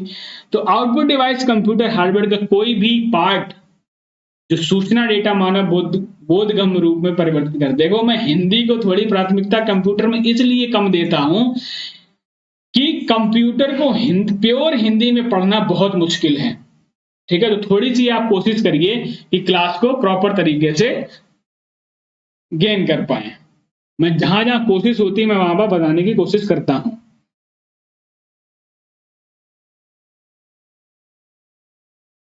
चलो भाई आगे देखते हैं। अब देखो, हम आउटपुट डिवाइसेस की बात कर लेते हैं। ध्यान से देखना सभी डिवाइसेस को। देखो, सबसे पहला मॉनिटर हो गया आपका, प्रिंटर हो गया, प्लॉटर क्या होता है अभी हम बात करेंगे, स्पीकर जो आपको ऑडियो सुनाई देते हैं। अब देखो, अब मैं बताने वाला हूं कि टच स्क्रीन आपने इनपुट डिवाइस में भी रख दिया, अब आप कहोगे आउटपुट डिवाइस में भी आपने टच स्क्रीन को रख दिया। अब देखो, मैं एक्सप्लेन कर दूं इसको यहीं पर। सपोज दैट ये आपकी मोबाइल स्क्रीन है, मोबाइल स्क्रीन ही तो टच स्क्रीन होती है।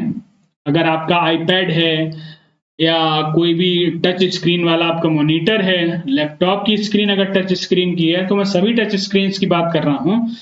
सपोज दैट जो भी आप काम करते हो, आपने किसी का नंबर डायल किया, तो जब तक आप इस ग्रीन बटन या फिर डायल बटन पर प्रेस नहीं करोगे, यानी कि इनपुट नहीं दोगे, तो ये नंबर नहीं लगेगा। एक्स वाई जेड, आप मोबाइल में बहुत सारे काम करते हो तो आप अपनी उंगलियों से ही तो करते हो, तो जो भी आप काम अपनी उंगलियों से उसको इनपुट दे रहे हो, तो वो भी टच स्क्रीन के माध्यम से ही तो जा रहा है मोबाइल के अंदर, प्रोसेसर में, उसके मदरबोर्ड में। तो टच स्क्रीन आपका इनपुट की तरह भी काम करती है।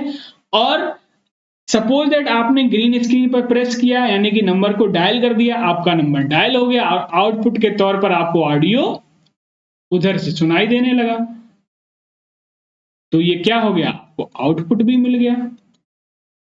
बात समझ गए हो, स्पीकर के फॉर्म में। लेकिन टच स्क्रीन से आउटपुट कैसे मिलेगा, आपने किसी इमेज को एडिट कर दिया, एडिट किया तो वो इनपुट है, और एडिट करने के बाद जो आपको मिला, जो आप देख पा रहे हो, वो आउटपुट है। बात समझ में आई। तो इसीलिए टच स्क्रीन जो है वो एज अ इनपुट और एज ए आउटपुट दोनों तरीके से काम करती है। प्लॉटर क्या होता है, प्लॉटर जो है बहुत बड़े बड़े ग्राफिकल डिजाइन्स में यूज किया जाता है, ग्राफिकल डिजाइन्स को प्रिंट करने के लिए, बड़े बड़े बैनर्स को प्रिंट करने के लिए प्लॉटर का इस्तेमाल करते हैं। प्रोजेक्टर आप जानते ही हो, ठीक है। आपने अगर किसी डिजिटल क्लासरूम में आपने देखा होगा तो वहां से प्रोजेक्टर की मदद से आपको कुछ ना कुछ दिखाया जाता है। स्पीच सिंथेसाइजर, ये भी आपकी किसकी तरह काम करते हैं, एज अ आउटपुट डिवाइस की बात करते हैं। चलो भाई आगे देखते हैं। अगली डिवाइस आती है हमारी मॉनिटर। बात समझना, अब यहां से एक क्वेश्चन जो है वो पूछा गया था एसएससी सीजीएल 2023 मेंस में, इसी सेक्शन से। और वो सेक्शन क्या था, कह रहा था device mostly use for viewing output.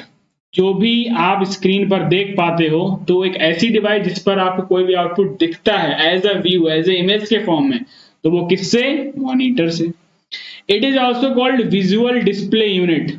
यहीं से क्वेश्चन पूछा गया था कि किस एक डिवाइस को विजुअल डिस्प्ले यूनिट के नाम से भी जानते हैं। ऑप्शन दिया रखा था, एक ऑप्शन मॉनिटर भी था, तो आपने अगर ये देखा होता तो आप आंसर कर जाते। समझ गए। Monitor clarity is based on is resolution. अब डिपेंड करता है उसका रेजोल्यूशन। रेजोल्यूशन क्या क्लासिक क्या आइडेंटिफाई करवाता है कि आपकी इमेज जो है, इमेज क्लियरिटी, इमेज जितना ज्यादा रेजोल्यूशन हाई होगा उतनी ज्यादा इमेज आपकी क्लियर होगी। कहते नहीं एचडी में होना चाहिए, हाई डेफिनेशन। बात समझ में आ रही। तो जितना ज्यादा रेजोल्यूशन हाई होगा उतनी ज्यादा ही आपकी इमेज अच्छी होगी, साफ होगी। Resolution is measured in DPI, ये भी आपसे पूछा जा सकता है, ध्यान दीजिएगा। डीपीआई क्या होता है? डॉट्स पर इंच। रिजोल्यूशन की अगर यूनिट पूछी जाए तो क्या होगा? डॉट्स पर इंच।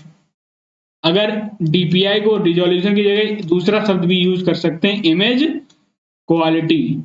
इमेज क्वालिटी की यूनिट किसमें मेजर की जाती है? डीपी यानी कि डॉट्स पर इंच में। दूसरा, each dot is called a pixel. Pixel के बारे में बता दूं, अगर आप किसी भी इमेज को देखते हो और जो इमेज जो होती है वो किससे बनी हुई होती है? पिक्सल से। तो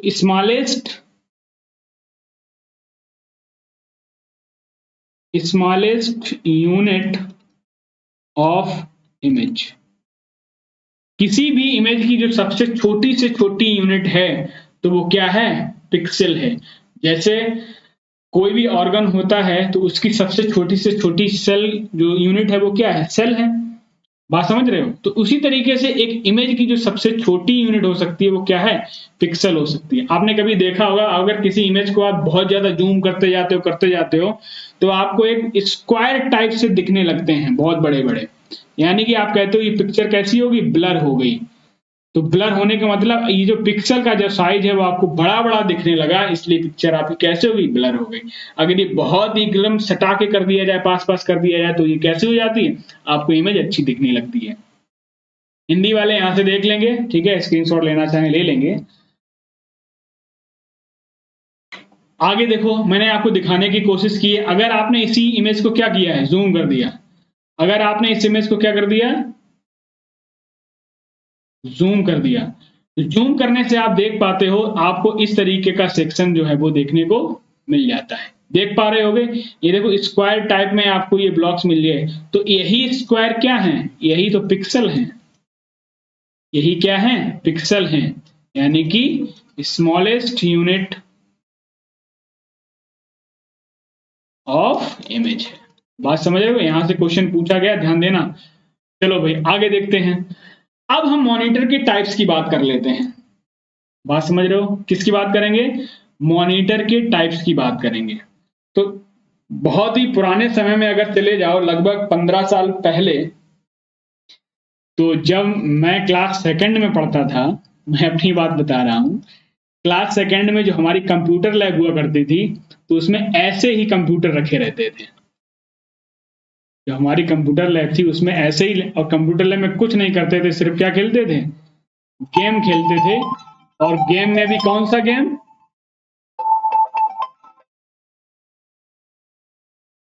गेम में भी कौन सा गेम खोलते थे? रोड रेस खेलते थे।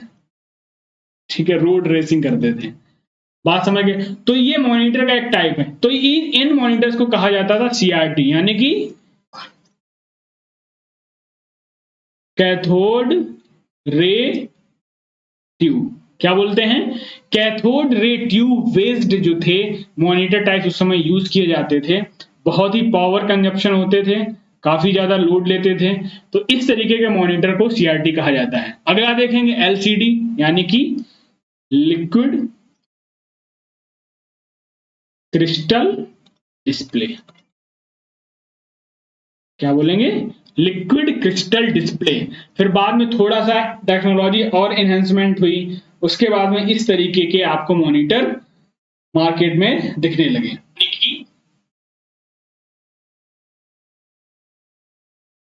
मैम का कॉल आ गया। अरे भाई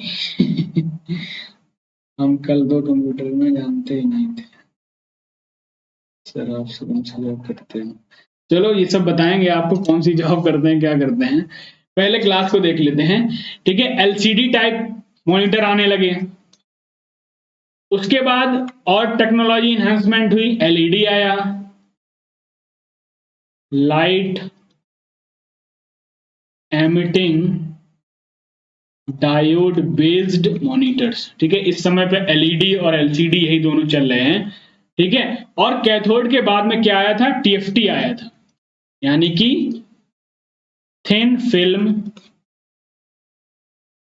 ट्रांजिस्टर। क्या हो गया? Thin film transistor. बात समझ गए? तो ये चार टाइप के मॉनिटर हुआ करते हैं। सीआरटी बिल्कुल ही पूरी तरीके से बंद हो गए। LCD LED चल रहे हैं, TFT उसके बाद आया था। तो आप यहां तक बताइए, यहां तक पूरा सभी को आपको समझ आ गया कि नहीं आया? RRB JEE CB2, देखिए जहां जहां ये टॉपिक्स पूछे जाते हैं, सिलेबस सभी का अलग अलग होता है। मैं फिर से बता दूं, कहीं अगर इस टाइप के टॉपिक पूछे जाते हैं जहां इनपुट आउटपुट डिवाइस आएगा, तो इस क्लास से आपका भला हो जाएगा, जितने भी लोग पूछ रहे हैं इस तरीके का क्वेश्चन। चलो आगे देखते हैं। अब हम बात करते हैं अगली जो हमारी आउटपुट डिवाइस थी, दैट वन इज प्रिंटर। तो प्रिंटर के कैसे कैसे टाइप होते हैं, तो उन सभी की चर्चा करेंगे। एक दो क्वेश्चन पिछली शिफ्ट में पूछे गए थे प्रिंटर से। देखिए अगर हम प्रिंटर के टाइप की बात करें, तो प्रिंटर बेसिकली दो तरह का होता है, एक इंपैक्ट प्रिंटर, एक होगा इंपैक्ट प्रिंटर, दूसरा होगा नॉन इंपैक्ट प्रिंटर। दूसरा कौन सा होगा? Non impact printer.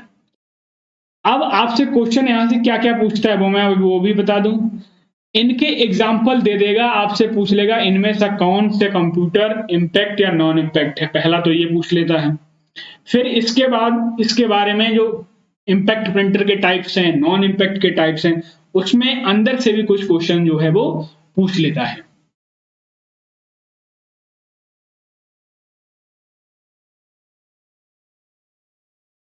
चलो भाई, बिल्कुल बात समझ गए। प्रिंटर्स, एक इंपैक्ट प्रिंटर और दूसरा नॉन इंपैक्ट। यहां पर स्क्रीन पे आप देख पा रहे होंगे कि इंपैक्ट के कौन कौन से टाइप हैं, कैरेक्टर प्रिंटर और लाइन प्रिंटर। वहीं नॉन इंपैक्ट में आपका इंकजेट आ जाएगा, लेजर प्रिंटर आ जाएगा और थर्मल प्रिंटर आ जाएगा। पिछली साल जो क्वेश्चन पूछा गया था वो लेजर प्रिंटर से पूछा गया था। तो एक यहां से भी क्वेश्चन एक बनने की आपकी संभावना रहती है कि character printer, dot matrix printer, daisy wheel printer, drum printer, chain printer, band printer, ये सब कहते हैं इंपैक्ट प्रिंटर है। अब इंपैक्ट प्रिंटर क्या होते हैं थोड़ा सा समझ लेते हैं। जहां वो सारे के सारे प्रिंटर्स जो प्रिंटिंग मटेरियल होता है, यानी कि प्रिंटिंग पार्ट जो होता है उसका डायरेक्ट कांटेक्ट होता है पेपर के साथ, यानी कि इंपैक्ट करता है। अब वो पार्ट क्या होता है, उस पार्ट को बोलते हैं हम लोग हैमर। ठीक है, हैमर जब प्रिंटर का डायरेक्ट कांटेक्ट करता है पेपर के साथ किसी भी कैरेक्टर को प्रिंट करने के लिए, तो वो सारे के सारे प्रिंटर्स कहलाते हैं इंपैक्ट प्रिंटर्स। अब इंपैक्ट प्रिंटर के भी दो टाइप हो गए, एक तो कैरेक्टर और एक लाइन प्रिंटर, यानी कि कैरेक्टर वाई कैरेक्टर को प्रिंट करना, लाइन वाई लाइन को प्रिंट कर देना, यही दोनों अलग अलग टाइप है। वहीं नॉन इंपैक्ट की बात कर लें अगर, तो इसमें किसी भी तरीके का हेड है या जो उसका हैमर है उसका कांटेक्ट पेपर के साथ डायरेक्ट नहीं होता है, तो वो सारे के सारे प्रिंटर्स कहलाते हैं non impact printers. Non impact printers में आपका इंकजेट आ जाता है, लेजर प्रिंटर आ जाता है और तीसरा थर्मल प्रिंटर्स आ जाता है। तो चलिए बारी बारी से देख लेते हैं कि कैसे कैसे ये सारे काम करते हैं। इंपैक्ट प्रिंटर की अगर हम बात करें, तो इंपैक्ट प्रिंटर में आपका पहला प्रिंटर क्या आया, मैंने इंपैक्ट प्रिंटर आपको बता दिया क्या होते हैं इंपैक्ट प्रिंटर्स। ठीक है, तो सबसे पहले बात कर रहे हैं कैरेक्टर प्रिंटर की। तो character printers are defined as impact printers that typically print only one character at a time। अगर आपसे स्टेटमेंट वाले भी क्वेश्चन पूछे गए हैं, अगर कहे कि only one character at a time printer print करता है, तो यानी कि वो प्रिंटर कौन सा है, कैरेक्टर प्रिंटर है। जो एक कैरेक्टर एक ही बार में प्रिंट करता है, कैरेक्टर प्रिंटर हो गया। ठीक, अब उसके अंदर देखो, कैरेक्टर प्रिंटर के अंदर दो प्रिंटर बताए थे मैंने, एक तो डॉट मैट्रिक्स। देखते हैं डॉट मैट्रिक्स क्या है। Dot matrix printers also known as pin printers, इनको प्रिंट प्रिंटर्स के नाम से भी जानते हैं। These printers have matrix of pins on their print head. मैंने देखो बताया, इनका हेड का कांटेक्ट डायरेक्ट होता है किसके साथ, पेपर के साथ, किसी भी ग्राफिक डिजाइन या किसी भी कैरेक्टर को प्रिंट करने के लिए। अब डॉट मैट्रिक्स पर कितनी पिन्स होती हैं वो भी मैंने आपको बता दिया, 9 से 24 पिन्स होती हैं लगभग, जो आपको प्रिंट हेड पर दिखती हैं किसी भी कैरेक्टर को प्रिंट करने के लिए। ये हिंदी में मिलेगा, अगली स्लाइड पे मिल जाएगा। In dot matrix printer the printer mechanism moves both directions. मतलब आपने कई सारे प्रिंटर्स देखे होंगे, ये पहले प्रिंट तो इस डायरेक्शन में भी कर देगा, फिर उधर से भी प्रिंट करता हुआ आएगा, यानी कि वेस्टेज ऑफ टाइम नहीं होता है, पहले इधर से जाएगा फिर वापस आएगा फिर इधर से प्रिंट करेगा। आपने देखा होगा कि जो रेलवे स्टेशन पर जो आप देखते हो कि जो टिकट आपकी प्रिंट होगी वो ऐसे ऐसे ऐसे खिसक चलता रहता है, यानी कि दोनों डायरेक्शन में प्रिंट करता है। तो आपका क्या है, डॉट मैट्रिक्स प्रिंटर है, करेक्टर बाय करेक्टर उसको क्या करता है, प्रिंट करता है। Dot matrix are cheap and usually, तो ये ज्यादा बेसिकली इंपॉर्टेंट नहीं है, ये 4 स्टेटमेंट जो है वो आपके लिए इंपॉर्टेंट है, इनको आप समझ लीजिएगा। हिंदी वाले यहां से देख लेंगे कि डॉट मैट्रिक्स प्रिंटर जिन्हें प्रिंट प्रिंटर के नाम से भी जाना जाता है, प्रिंट हेड का डायरेक्ट कांटेक्ट होता है, 9 से 24 पिन होती हैं, दोनों दिशाओं में काम करता है और 100 से 600 करेक्टर प्रति सेकंड प्रिंट करता है, बिल्कुल इंपॉर्टेंट है, बात समझना। 100 से 600 करेक्टर पर सेकंड प्रिंट करने की क्षमता रखता है डॉट मैट्रिक्स प्रिंटर। अगला बात करेंगे, देख पा रहे होगे स्क्रीन पर आपको डॉट मैट्रिक्स प्रिंटर जो है वो दिख रहा होगा। दोनों ये देखो प्रिंट हेड मैंने आपको दिखाया था, मैंने आपको बताया था कि प्रिंट हेड उसमें होते हैं और इसमें पिन, ये देखो ये पिन्स लगी हुई होती है, इन्हीं पिन की मदद से पर्टिकुलर करेक्टर जो है वो इस तरीके से हिट करता रहता है और करेक्टर बाय करेक्टर ये क्या करता है, प्रिंट होता रहता है।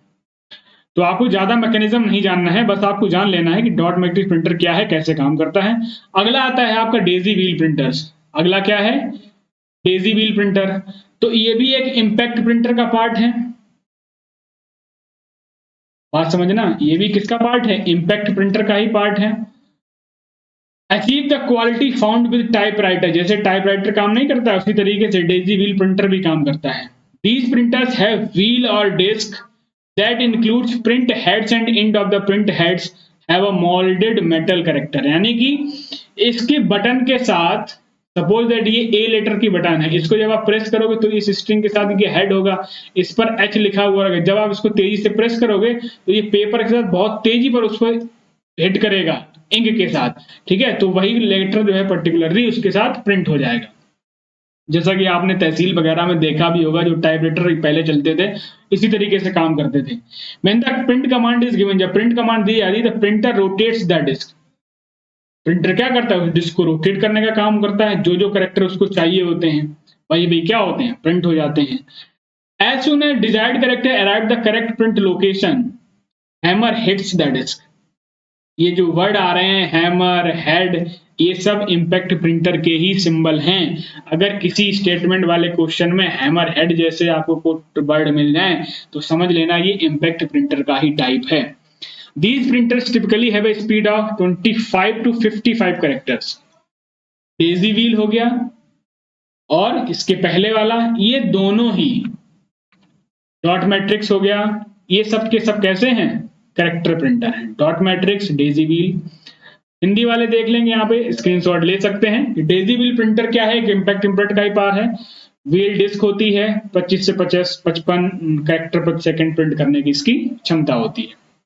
आगे बढ़ेंगे, ये आप देख पा रहे हो ये कुछ इस तरीके का डेजी व्हील प्रिंटर है जो आपको स्क्रीन पर दिख रहा होगा। मैंने कैसे आपको बताया कि देखिए ये डिस्क लगी है और इसी डिस्क के साथ ये सब स्ट्रिंग में कनेक्ट है और ये मेटल का मोल्ड है, इसी में ये कैरेक्टर जो है वो उकरा हुआ है, यानी कि उभरा हुआ है कैरेक्टर वाला पार्ट, और वो जैसे ही हमने ये बटन जो है प्रेस करते हो जो भी, तो वो डायरेक्ट इसके साथ पेपर के साथ हिट करता जाता है और प्रिंट करता जाता है।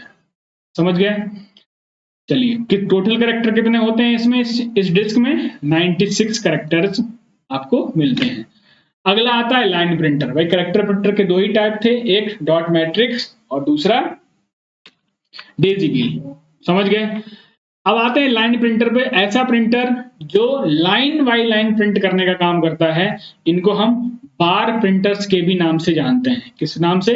बार प्रिंटर्स के नाम। ये जो है 1 line at a time print करता है। अब देखो स्टेटमेंट कैसे पूछ लेगा। अब आपको प्रिंटर दे देगा सपोज ए ड्रम प्रिंटर।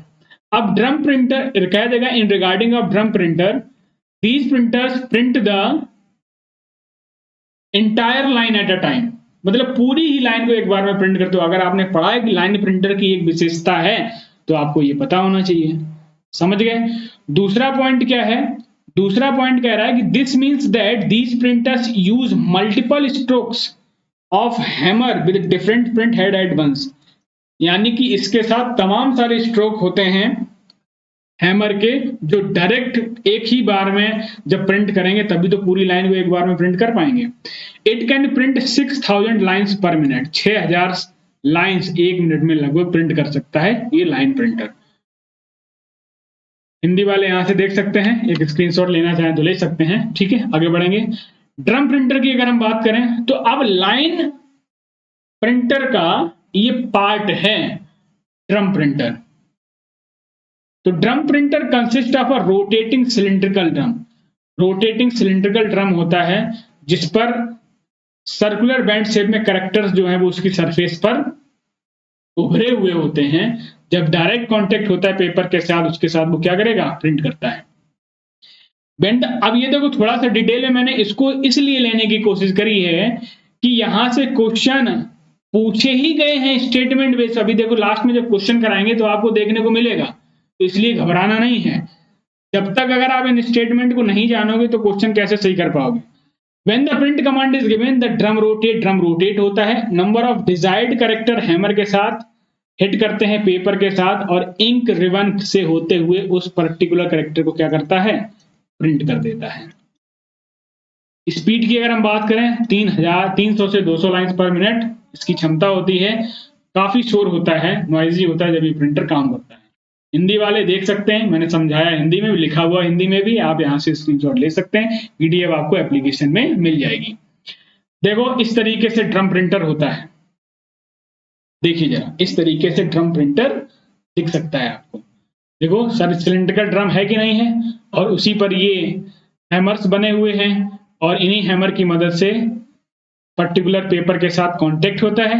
ये जो हैमर देख पा रहे हो, और इसी से होता हुआ पेपर गुजरता है, और यहीं पे डायरेक्ट पेपर के साथ ही कांटेक्ट में होके प्रिंट करता रहता है।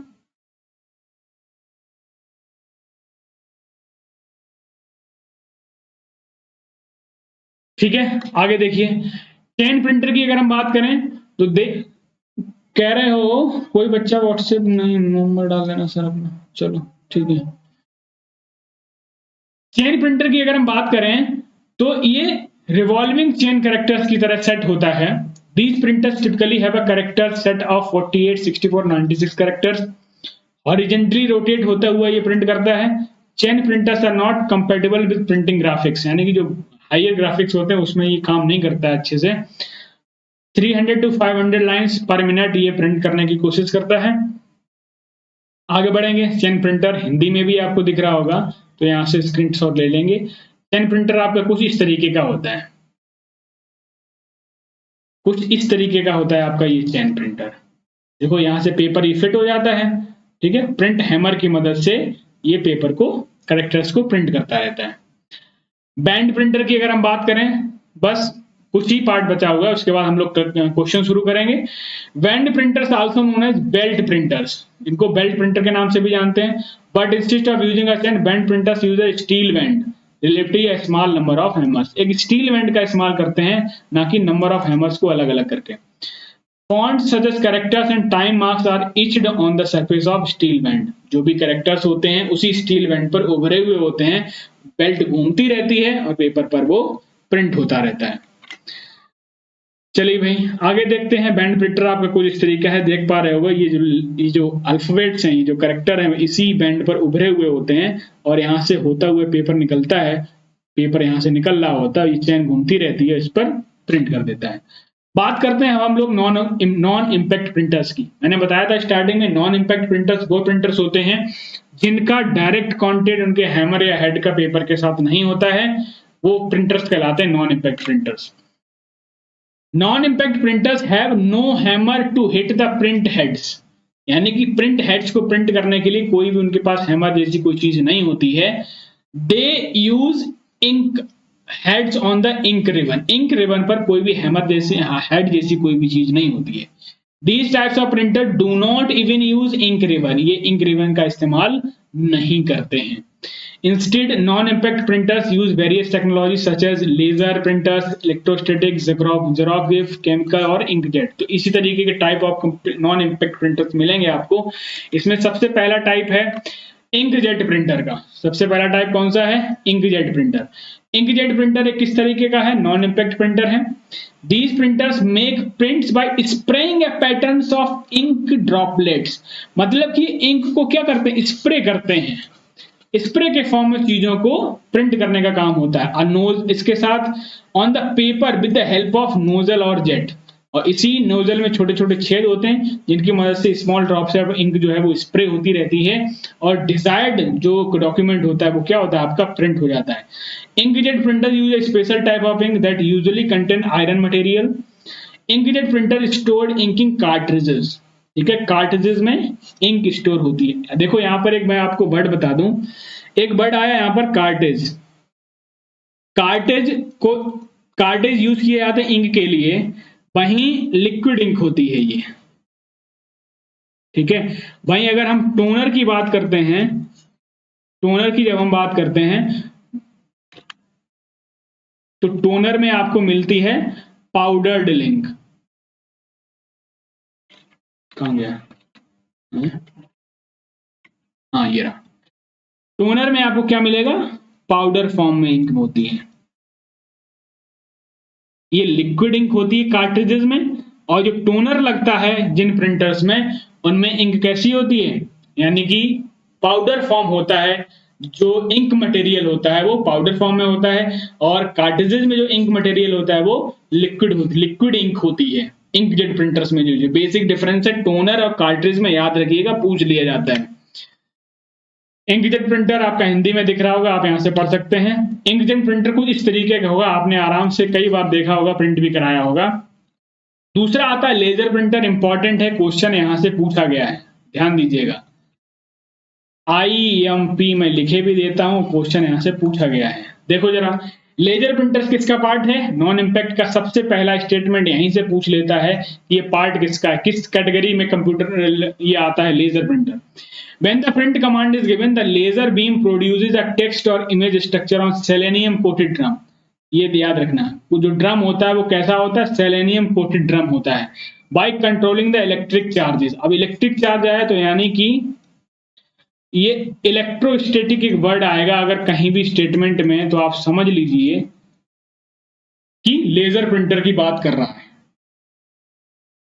Once the drum is fully charge, अगर एक बार ड्रम पहले फुली चार्ज हो गया, it rolled on into a toner. Toner के ऊपर क्या करेगा? वो रोल करेगा, यानी कि ड्राई इंक पाउडर। मैंने आपको बताया टोनर में क्या होती है? ड्राई इंक पाउडर होती है, वहीं कार्ट्रिज में लिक्विड इंक होती है। And the charge image particles pick up the toner. जब ड्रम फुली चार्ज हो गया, जो आपका मटेरियल प्रिंट होना होता है वो भी उन्हीं करेक्टर के साथ में जो पार्टिकल्स होते हैं टोनर में इंक वाले, वो भी चार्ज हो जाते हैं।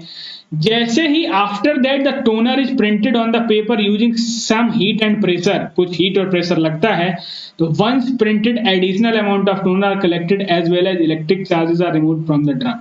तो जो ड्रम वाला जो टोनर से जो चार्ज पार्टिकल्स डिफरेंट चार्ज के होते हैं, और जब ड्रम से जो चार्ज पहले से हो रखा है तो दोनों ही अपोजिट चार्ज के होते हैं, तो इस वजह से दोनों ही मिलकर किसी पर्टिकुलर पेपर पर प्रिंटिंग का काम करते हैं। Laser printers produce extremely high resolution, यानी कि अच्छा प्रिंट लेने के लिए हम लोग लेजर प्रिंट की बात करते हैं। लेजर प्रिंट देख सकते हो यहाँ पे किस तरीके से दिख रहा है आपको। बात करते हैं, लास्ट है आपका थर्मल प्रिंटर। ठीक है, thermal printers are specific heat sensitive paper and they produce print by pushing electrically heated pins। Electrically heated pins होती हैं। अब थर्मल प्रिंटर आपने कहां देखा होगा? जब आप किसी शॉप पर गए होगे, वो छोटा सा एक बिल निकाल के देता है, बात समझ रहे हो? छोटा सा जो बिल निकाल के देता है, या इलेक्ट्रिसिटी बिल आपने निकला हुआ देखा होगा, तो वो जो प्रिंटर्स होते हैं वो थर्मल प्रिंटर होते हैं। जब अगर आप उत्तर प्रदेश या किसी भी रोडवेज से अगर आप कहीं ट्रेवल किए होंगे, तो जो टिकट मिलती है वो भी आपकी किस पे होती है? थर्मल प्रिंटर से प्रिंट की हुई होती है। The paper used in these printer has a special heat sensitive coating, it start getting dark as it gets hot. जितना ज्यादा गर्म होगा उतना ही ज्यादा डार्क होता। अब इसकी एक डिसएडवांटेज है, ये नोट कर लेना, हो सकता है किसी में पूछ लिया जाए। डिसएडवांटेज है इसका क्या?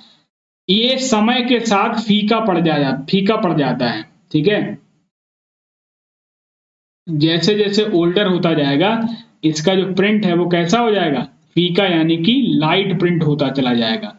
सनलाइट की कांटेक्ट में आया तो इसका प्रिंट फीका पड़ता जाएगा। Therefore, when the hot pins pushed on the paper, the area concerned become darker. Hindi वाले देख लेंगे। थर्मल प्रिंटर्स देखो कुछ इस तरीके का होता है, मैंने आपको बताया था। इसका एक ही डिसएडवांटेज है जो मैंने आपको बता दिया, अगर धीरे धीरे अगर ये प्रिंट निकल के रख गया, ये धीरे धीरे विंड के कांटेक्ट में या फिर धूप के कांटेक्ट में आ रहा है तो इसका प्रिंट जो है वो कैसा पड़ता जाता है, डल पड़ता जाएगा, रफ होता जाएगा। आगे देखते हैं। अब देखो ये लास्ट पॉइंट देखो, devices act as both input and output device. कुछ ऐसी डिवाइसेस भी होती हैं जो दोनों ही इनपुट और आउटपुट की तरह का काम करती हैं। पहला आपका मॉडेम हो गया। मॉडेम का फुल फॉर्म क्या होता है, मॉड्यूलेटर, डिमॉड्यूलेटर। ये काम क्या करता है, एनालॉग को डिजिटल सिग्नल में, एनालॉग सिग्नल को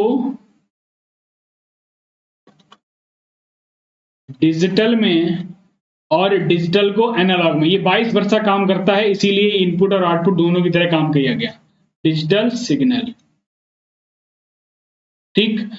टच फैक्ट्स मैंने आपको बता दिया, फैक्ट्स कहीं से भेजा भी जा सकता है, आप खुद भेज सकते हो, और कहीं से रिसीव भी किया जा सकता है। टच स्क्रीन बता ही दिया, डिजिटल कैमरा, आपने फोटो खींच ली, फोटो खींचा, फोटो इसमें आई तो इनपुट हो गया, आप उसी की स्क्रीन पर फोटो देख रहे हो आप कैसी फोटो आई है, तो डिजिटल कैमरा यानी कि इनपुट भी हुआ आउटपुट भी हो गया।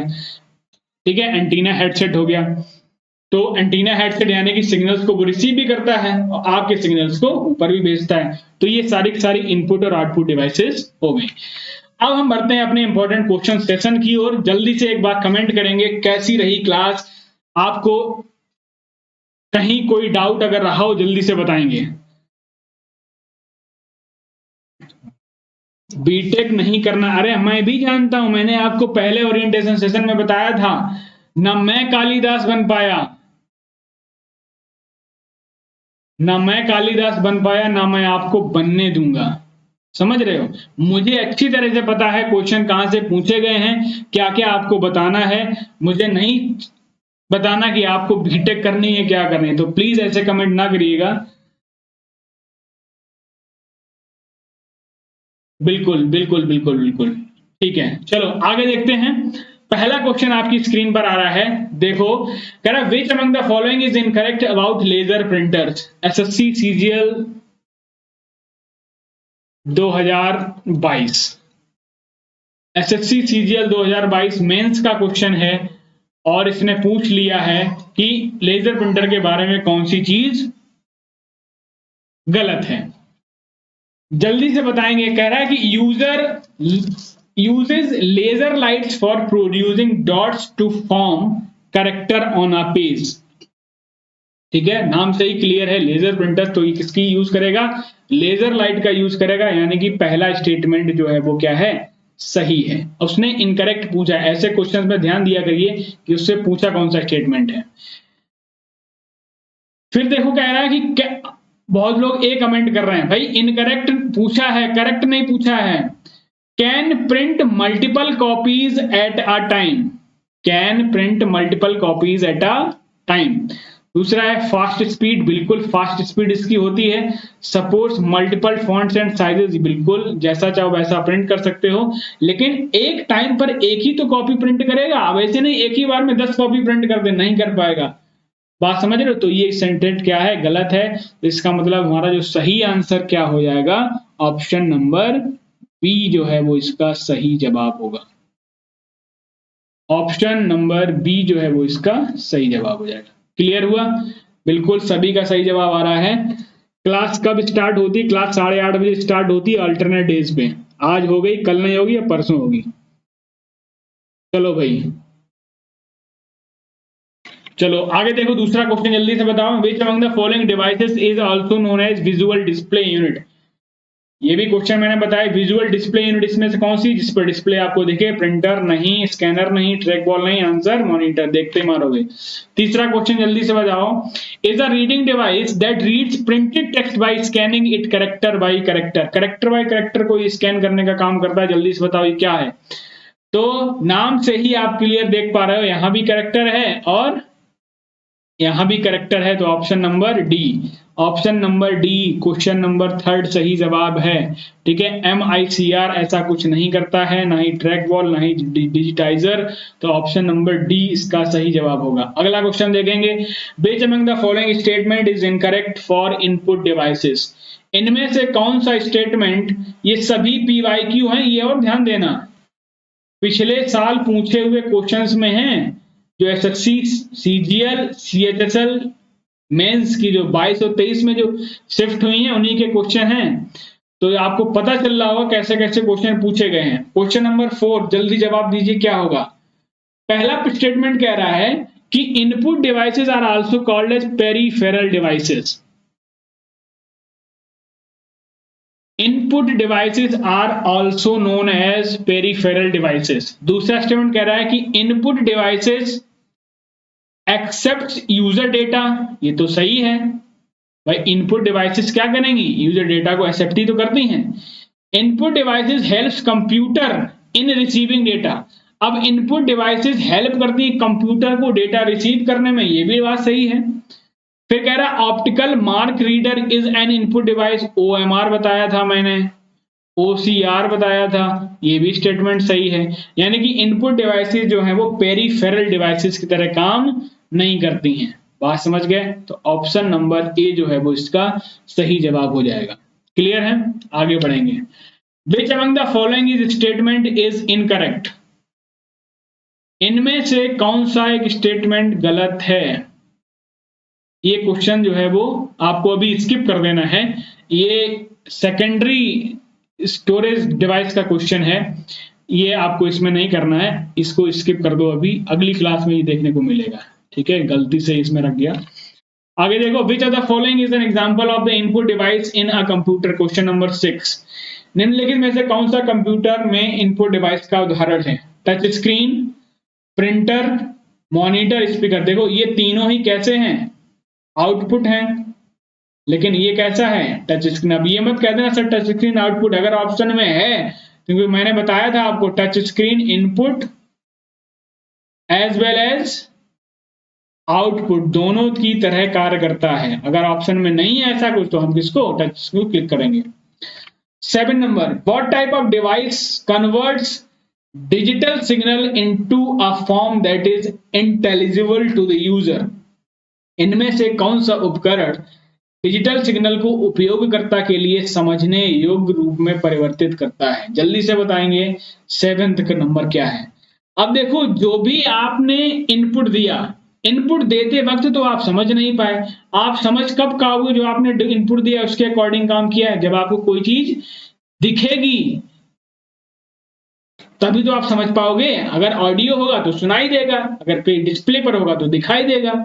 ठीक है बात? तो कीबोर्ड से नहीं समझ सकते, स्टोरेज डिवाइस से नहीं समझ सकते, इनपुट डिवाइस से नहीं समझ सकते, आउटपुट डिवाइस ही आपको बता सकता है कि दिए हुए इनपुट से, दिए हुए आपके डिजिटल सिग्नल से कोई भी यूजर अपने दी हुई इंफॉर्मेशन को समझ सकता है। तो ऑप्शन नंबर 4 इसका सही जवाब होगा।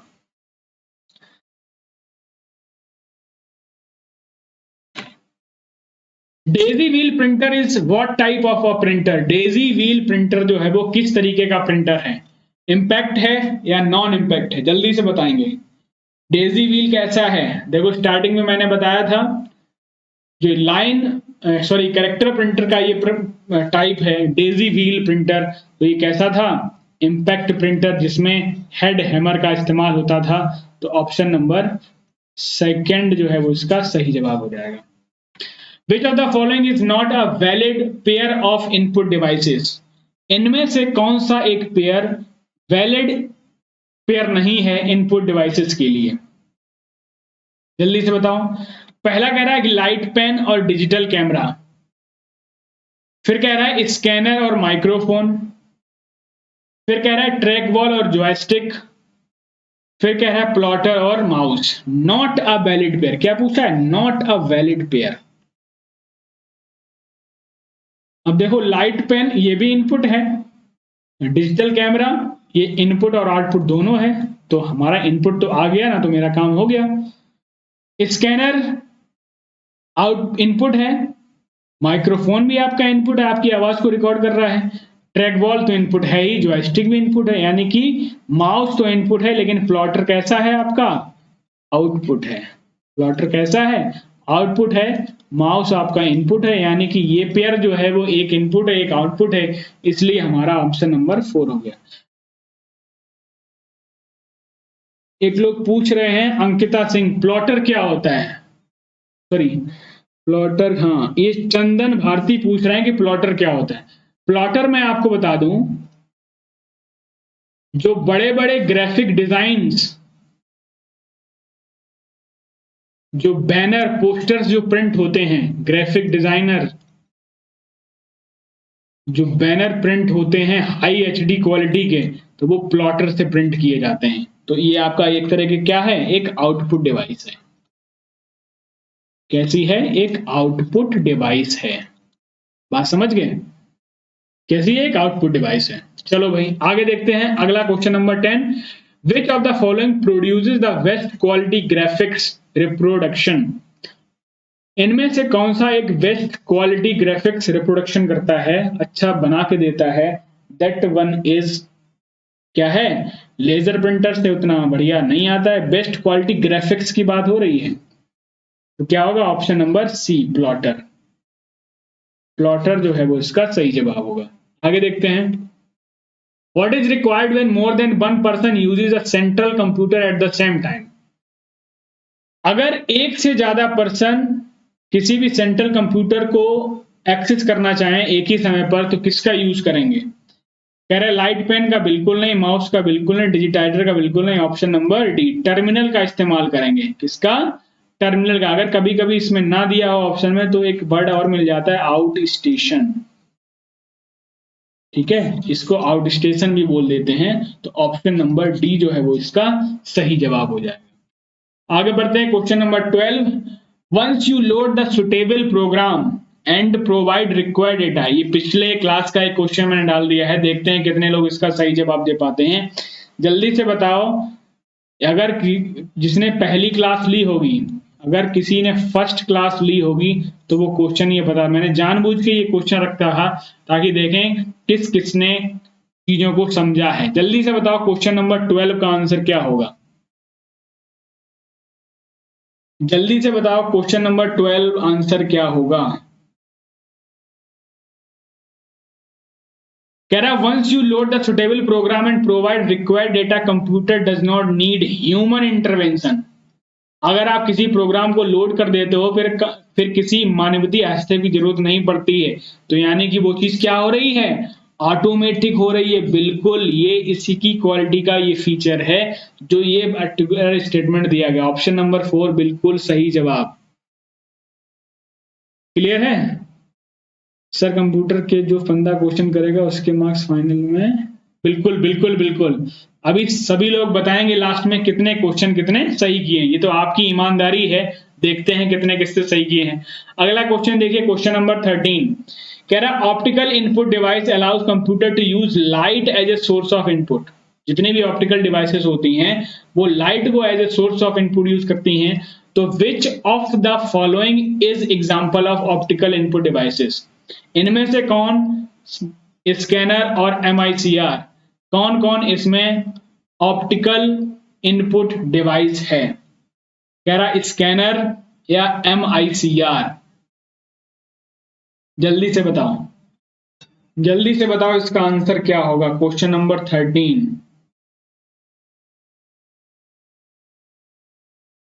जल्दी से बताइए भाई सभी लोग।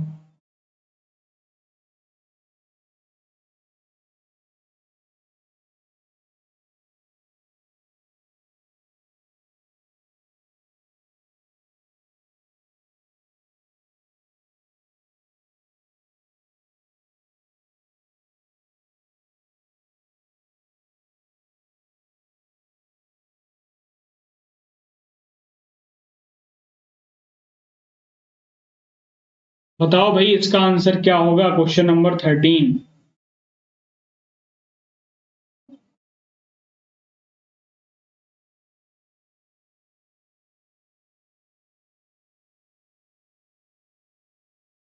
काफी लोग कमेंट कर रहे हैं। Option number 4, both both both both both. ठीक है ना, तो इसका सही जवाब क्या होगा? ऑप्शन नंबर 4, यानी कि स्कैनर और MICR दोनों ही ऑप्टिकल यूनिट डिवाइस की तरह वर्क करते हैं। क्लियर है?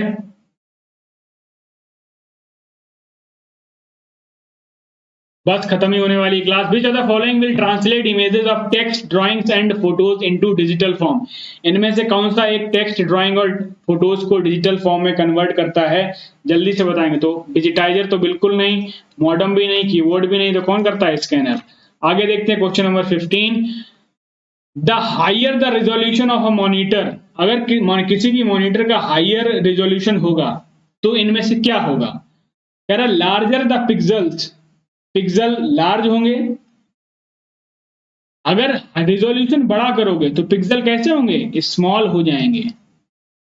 ठीक, तो ये तो गलत हो गया। लेस क्लियर द स्क्रीन, अगर रिजोल्यूशन हाई करोगे तो स्क्रीन क्लियर दिखेगी, बिल्कुल HD में दिखेगी, 4K ultra. Further apart the pixel, बिल्कुल नहीं।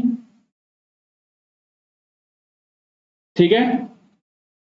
Closure together are the pixels, अगर रिजोल्यूशन हाई करोगे, ठीक है ना, तो पिक्सल जो है वो कैसे आ जाएंगे? बिल्कुल पास पास आ जाएंगे सारे पिक्सल्स, तो तभी तो रिजोल्यूशन अच्छा होगा। Option number D.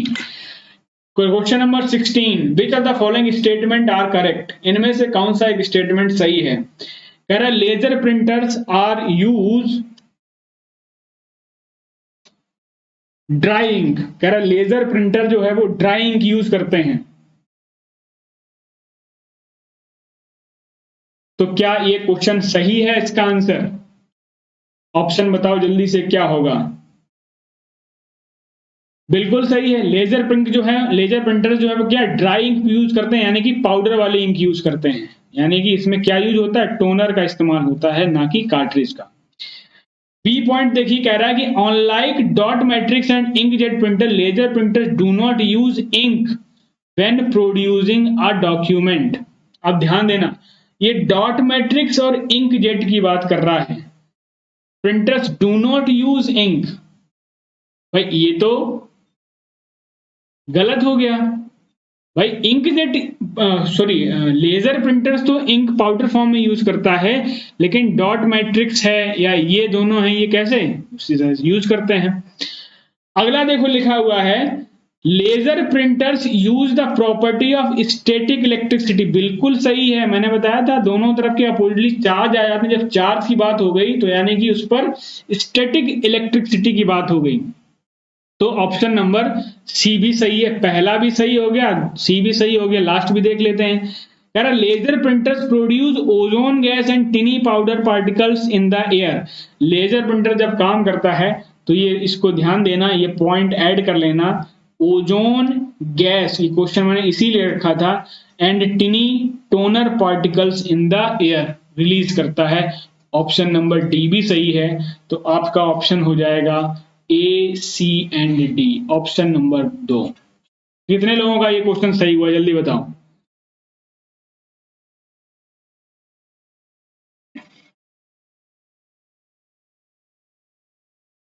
चलो देखो भाई आगे, question number 17 and last question, और इंपॉर्टेंट क्वेश्चन है, पूछा जा सकता है।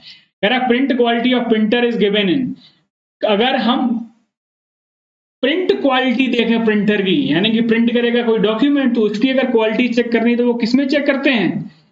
DPI में। मैंने बताया था स्टार्टिंग में, किसमें चेक करते हैं? DPI में। एंड प्रिंटिंग स्पीड किसमें चेक करते हैं? RPM में, सॉरी, RPM में नहीं, PPM में, PPM। अब ये क्या होता है PPM? सर लेक्चर 1 पब्लिक कर दीजिए प्लीज। लेक्चर 1 पब्लिक कैसे कर दें भाई? तब तो आपको लाइव आ जाना चाहिए था। बात समझ गए? प्रिंट क्वालिटी ऑफ प्रिंटर क्या है? डीपीआई। और प्रिंटिंग स्पीड अगर प्रिंटर की पूछी जाए तो पीपीएम, यानी कि पेज पर मिनट, जैसा कि आप ऑप्शन नंबर सी में देख पा रहे हो। डॉट पर इंच और पेपर पर मिनट। इंपॉर्टेंट क्वेश्चन है, पूछा जा सकता है आपसे। चलिए भाई, आपका बहुत बहुत धन्यवाद इस क्लास के साथ जुड़े रहे लास्ट तक।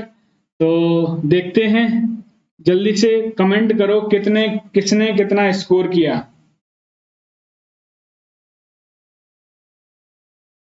बिल्कुल, सुप्रिया कह रही है 40 रुपए, यहाँ भेजने से अच्छा 50 रुपए का बैच ले लो। बिल्कुल सही बात, 40 रुपए देकर अपनी कमेंट को हाईलाइट करने के अपेक्षाकृत आप ऐसे यहाँ ना देके बैच को परचेज कर लीजिए। जिसको भी इनरोल करना है या जिसको फ्री में देखना है तो आप यहाँ पर जुड़ सकते हैं।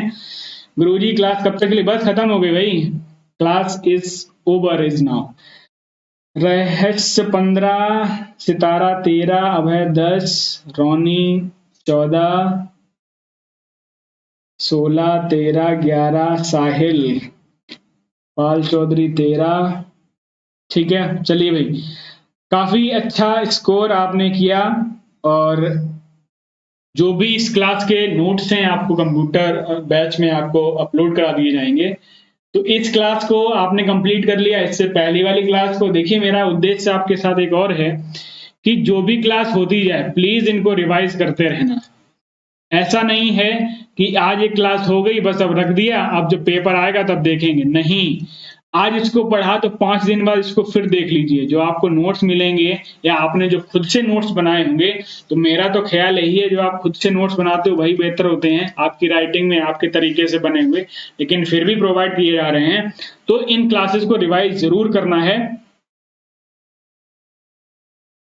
सर पीसी बैच के लिए डिस्काउंट कूपन या बताओ। 49 में तुम्हें क्या ही डिस्काउंट दे दें भाई?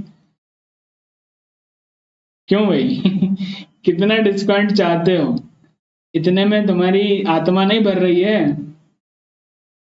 चलो भाई, क्लास को करते हैं फिनिश। मिलते हैं अगली क्लास में एक अगले सेगमेंट के साथ, जो कि ऑर्गेनाइजेशन ऑफ कंप्यूटर की ही पार्ट 2 है, होने वाला है, जिसमें हम मेमोरी के बारे में पढ़ेंगे। पूरा का पूरा सेक्शन जो हमारा बीच वाला स्टोरेज वाला पार्ट जो रह गया था, स्टोरेज यूनिट, ठीक है, उसके बारे में हम लोग जानेंगे उस वाले लेक्चर में। तब तक के लिए हमको दीजिए अलविदा। सभी लोग अपना ख्याल रखिएगा, अपने माता पिता का सम्मान बहुत ही दिल से करिएगा, अपने बड़ों का भी सम्मान करिएगा।